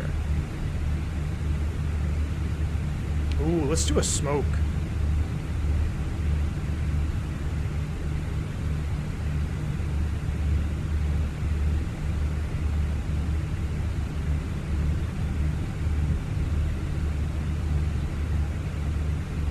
Let's do avionics smoke. Let's see what happens. Speed alt star. Okay, I have control ECAM actions. Avionics smoke. Land ASAP. Oh no, I didn't mean to do that recall. Okay, land ASAP. That means we have a land ASAP message. We got to start the diversion to Philly, but then we're going to fly the airplane first. We'd have two people obviously up here, so we'd be starting the diversion. Avionics smoke. If perceptible smoke, crew oxygen mask on if required. So that's the first thing. Come over here. Get my mask on. Obviously, I can't do that. Okay. Cabin fans off. Cabin fans off. Galley cabin off. Galley cabin off. Signs on. They are. Cockpit communication established. Smoke fumes procedure apply. So I don't even have that in my. I don't have my. What? Ignore. Blower vent outlet if unsuccessful. So we're going to come up here. We're going to put this into the smoke configuration, into override. Gen 1 line smoke button, push. I'm starting the APU. I'm trying to do this from memory. You wouldn't want to be doing this like this, but I'm pretty sure I'm doing it right. So when you hit the Gen 1 line push button, it's going to isolate Gen 1, except it's going to run one fuel tank pump in each wing. That's why I'm going to start the APU though, because we're single gen at this point. Now that I've got the airplane under control, let's go ahead and start setting up for a diversion. I want to go flight plan key. I want to do new destination, KPHL. Nope, erase, wrong button. So we're going to go off of L1, new destination, KPHL. set, insert. I want to land on arrival, ILS 27 right.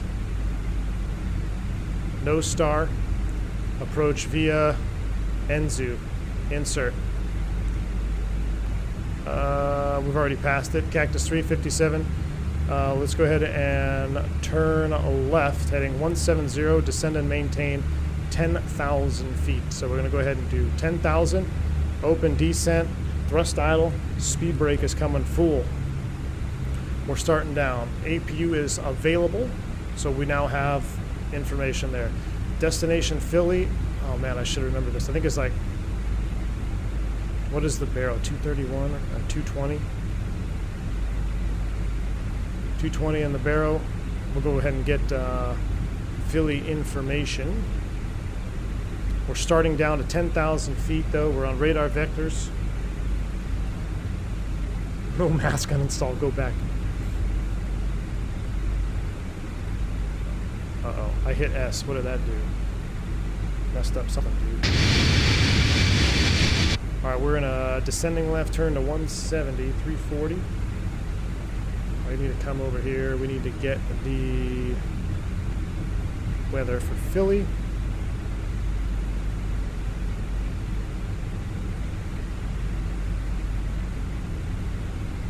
Honolulu, PHL. Send it. Return. Return. Received. Weather data. Philly 2321-070 at 5. 070 at 5 knots. Not going to be paying attention to chat here too much because we're on doing emergency back to Philly. Temperature 23. QNH is 29er3. That is set. 220 in the barrel is fine. Pan. Let's go ahead and set our altimeter now. 29er3. Cactus 357. Continue left turn heading 150. Be vectors to final. Runway 27 right. Copy. 150. Vectors to final. 27 right. Cactus 357. All right. 150 is set. We're still down at 10,000 feet. 29er3 needs to be set over here as well. Constraint mode, let's get our LS push buttons on. We've got 220 in the barrel. Final approach course is 267. IPDP 108.95 is set. Let's clean up the box. Let's go flight plan direct to Enzu, radial in 088. Insert and pull for heading. Now we've got a nice clean line. We're descending to 10,000 feet, 340 knots. We're looking good. We go ahead and, so now we'd send a message to dispatch. We'd also talk to our cabin crew. I'd pull them up here. I'd actually come to the overhead view and I would do an emergency call. We'd call the cabin. They'd call back, say, what's going on, Captain? Like, hey, we've had a smoke scenario, possible fire in the avionics compartment. We've isolated the problem right now. We're doing emergency diversion to Philly. We'll be on the ground in 5 minutes. Don't anticipate using the brace command. I have no special instructions. I'll copy that, Captain. We'll be ready. We'll be ready. All right, that's good. They're notified. Company's notified. Make a PA, if you will. Sorry for the inconvenience. Let's continue the descent now. 5,000 feet. Let's go ahead and reduce speed, though. Speed brake is bumping at me. Continue to left turn. I'm not worried about speeding below 10. And you could theoretically get relief on that as well. Your emergency aircraft, you can go 250 below 10, but right now we're looking good. Matter of fact, I'm gonna just do that. I'm gonna do 300. Keep coming down. 300 below 10,000 feet. Let's get our mini speed brakes out. Which the new Airbuses aren't gonna have these anymore. They're gonna just have the LEDs, which is kind of sad. All right, everything else is on. Checklists are complete. Are you ready? This is an actual ILS, so I'm actually gonna have to fly this. 5,000 is set. We want to be Jalto 2100. We're looking good. Let's actually get recorder up as well. Let's go ahead and get flight recorder up. If I install everything right now with the early access build, I don't know. That's a good question. If you have to reinstall, that's a good question. I would think not, but again, I don't have. I'm not sure. That's a good question.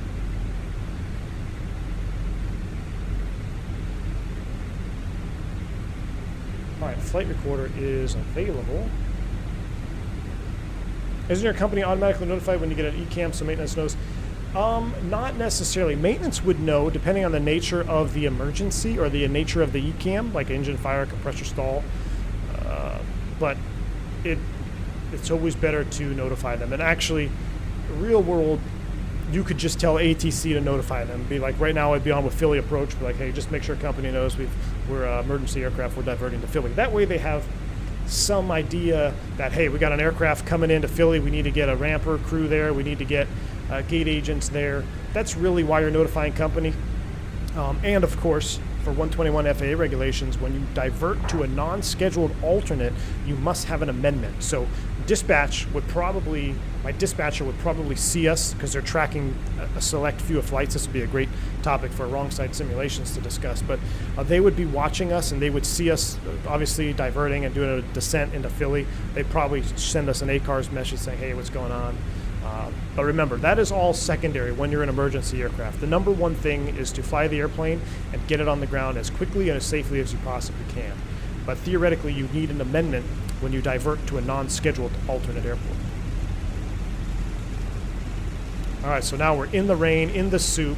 We only have 5,000 pounds of gas on board. We're single. We got our APU up, but anything smoke, man, is I don't like messing with that. I don't like messing with smoke. So you can see Gen 1 is isolated. That's normal. If we look at our fuel, everything else looks good. We're going to slow down. We got the speed brake out still. I'm actually going to come straight back to 180 knots. Cactus 357, are you ready to take a turn inbound? And that's probably what he'd ask you because it's pretty tight. He wants to get you in quickly, but you also have to be ready. You don't really want to be going around. So yeah, we can take a turn inbound, Cactus 357. So turning inbound now, speed brakes are still out, coming down, 220, minus 10, flaps 1, status. Avoid negative G factor, that's because of the fuel tank pump situation. In-op systems, left and right cabin fan, galley, Gen 1. Clear status, clear status. We're coming back to 180, we'll go ahead and stow the speed brakes now. Let's go ahead and descend and maintain 2,100. I believe it's 2100, right? Jalto, yeah, 2100 at Jalto. Cactus 357. Continue left turn now, heading 350. 350 Cactus 357. We're 180, ascending to 2100. VFE next, minus 10, flaps 2.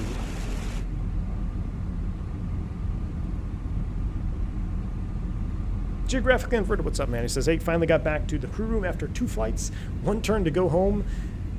Time for me. Nice, man. Good deal, man. Welcome aboard. All right, so we're in the soup. We're leveling 2100 Cactus 357. The fly heading, I gotta do this right, 340, maintain 2100 till established, cleared ILS, 27 right approach. 2100 till established, cleared ILS, 27 right approach, Cactus 357. All right, glide slope blue, Loke blue, Cap 3 dual, autopilot 1+2. Our lights are on, we're down, we're ready to go here. Let me go ahead and arm the spoid brakes actually.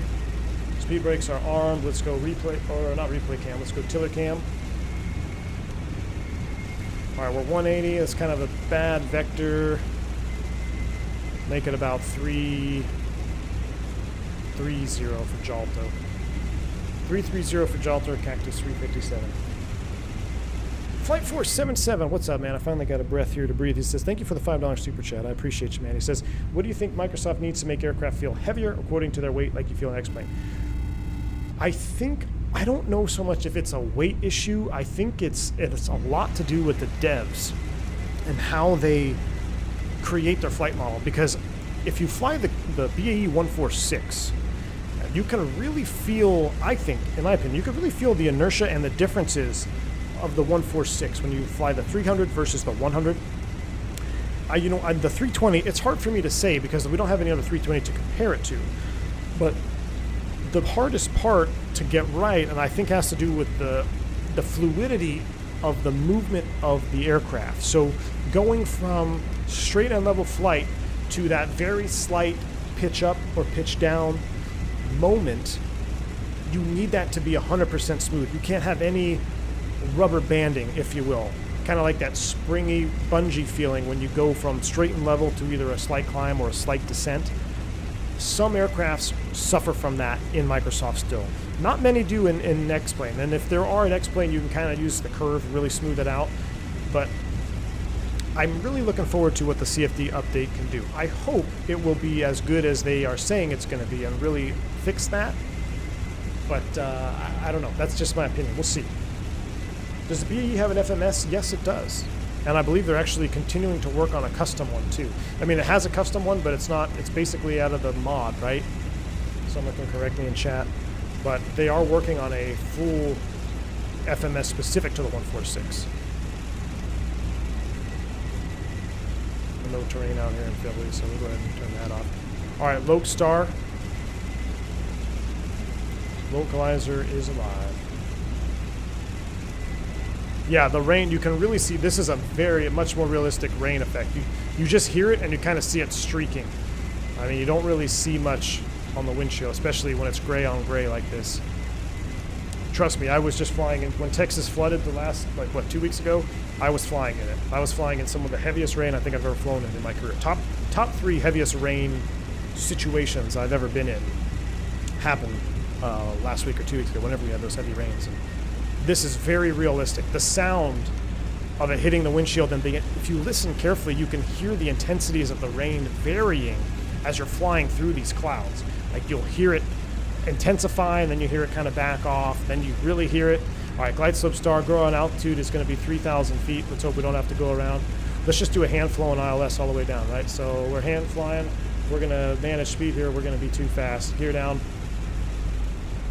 And recording is on. Autopilot is off. We are hand flying. VFE next minus 10 flaps 3. VFE next minus 10 flaps full.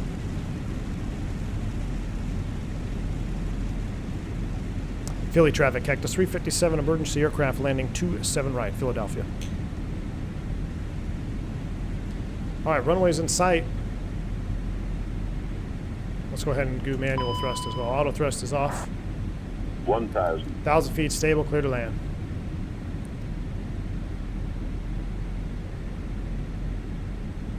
Look how nice and quiet it is. Oh, you know what? My photogrammetry is off. Why is that? That pisses me off. That's happened like twice now. Another Microsoft thing real quick. I know we're on final. Oh, it is on. What? Alright. We'll just apply and say resume. I thought it was off for a second. It was just that really ugly boat down there. That shipyard down on the right, I've watched numerous ships get built and then actually be released.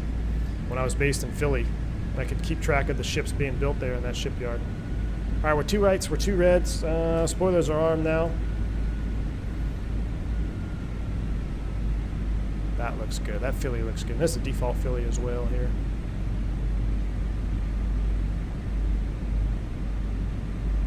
$500. Gio, what's up, man? Thank you, dude. Welcome.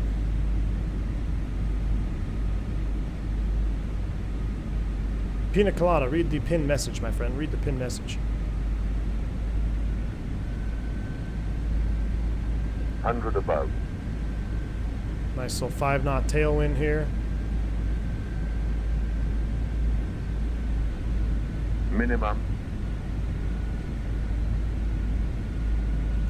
Yeah, something did not. My orthos are not downloading. 100. Oh, there it is. 50. 40. 30.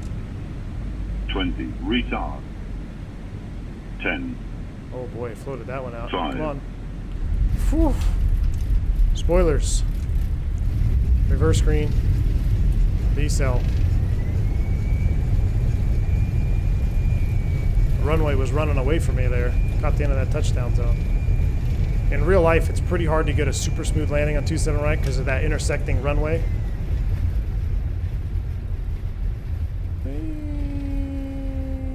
Stow it. Yeah, we still made the turn off that we normally make here, so we're good. Stow it. But we still made the touchdown zone. All right, we are clear. Obviously, we would set the brake, call flight attendant stations, analyze the situation. We'll restow that. Philadelphia traffic for Cactus 357. We're clear at 27 right, taxi terminal. Reconfigure, and we're going to taxi over to the hotel terminals. We need to see the replay. All right, Christian, we're going to see it. I made it. You guys are saying I missed the touchdown zone? We made that. Come on. Look, I know what it's like to miss the touchdown zone. We made that one. We made that one. All right. Emergency is over. Let's just go ahead and park at the hotel over here. Terminal D, International Gates. Rex, will I fly the 8X and X-Plane 12? I'm going to see. You know, Rex, I'm going to see what happens with X-Plane 12 in the coming weeks and months with updates and fixes. But as of right now, dude, the next airplane that I'm going to fly in X-Plane 12 is probably going to have to be a Toliss 319 or 321.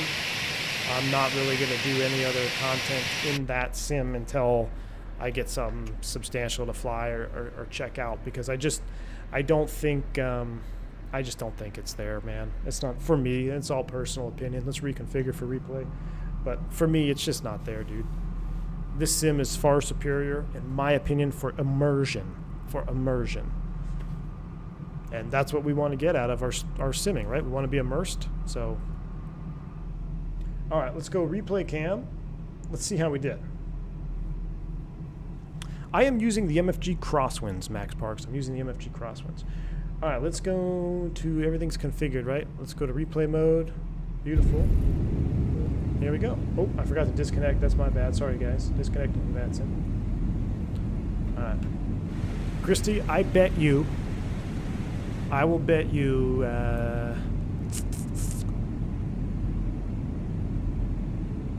I will bet you the Toliss A340 that I made the touchdown zone. So if I'm in the touchdown zone, you have to go buy the Toliss A340 for X-Plane 12. You want to take that bet? You know when the FS 2020 updates the flight model, X-Plane won't have a place? I don't know, Sweet Myth. You know, that's what we all talk about. We don't know, though. How good can it be? Is it all hype train, or is it going to be legit? I don't know. I really don't know. For some reason, my servers... Oh, this is because we paused on replay. Oh, shoot. All right, I got to make a note of that on my replay mode. So the server updating the ortho seemed, or the photogrammetry, is that what it's called? Photogrammetry was a little bit off. You don't have it already, Christian? I thought you didn't have the 340. Jeremy, don't be sad, man. Look, you know, and everything that I'm saying today, it's all my own personal opinion. Who knows what X-Plane 12? Maybe maybe when it actually releases out of beta, you know, maybe it'll be right up there, par to par, toe to toe with Microsoft. You know, maybe if we get our Orbix sceneries back on and they can tweak some of that cloud rendering. Right now, the biggest issue, honestly, for me is not the fact that it doesn't have ortho or that the auto gen doesn't look great. It's the way the clouds are drawing in X-Plane 12 is just not good. Like, I really think X-Plane 11 with X-Enviro and Enhanced Skyscapes look better. Speaking of looking better, I mean, this is some terrible photogrammetry going on, but, you know, that's really what surprised me today when we flew X-Plane 12 was the way the clouds were drawing in, because that was all the hype, right? It was, oh, look at these clouds, look at these new clouds. I'm like, they look worse than 11 with Enhanced Skyscapes. So I don't know, but don't be sad, Jeremy. I think give it time. I've said it before. Don't count out Austin over at X-Plane. The dude is passionate as hell. All right, we're gonna have to fix this though, because I don't see my touchdown zone. What is going on here? What is going on with my Bing? Off, on, apply and save.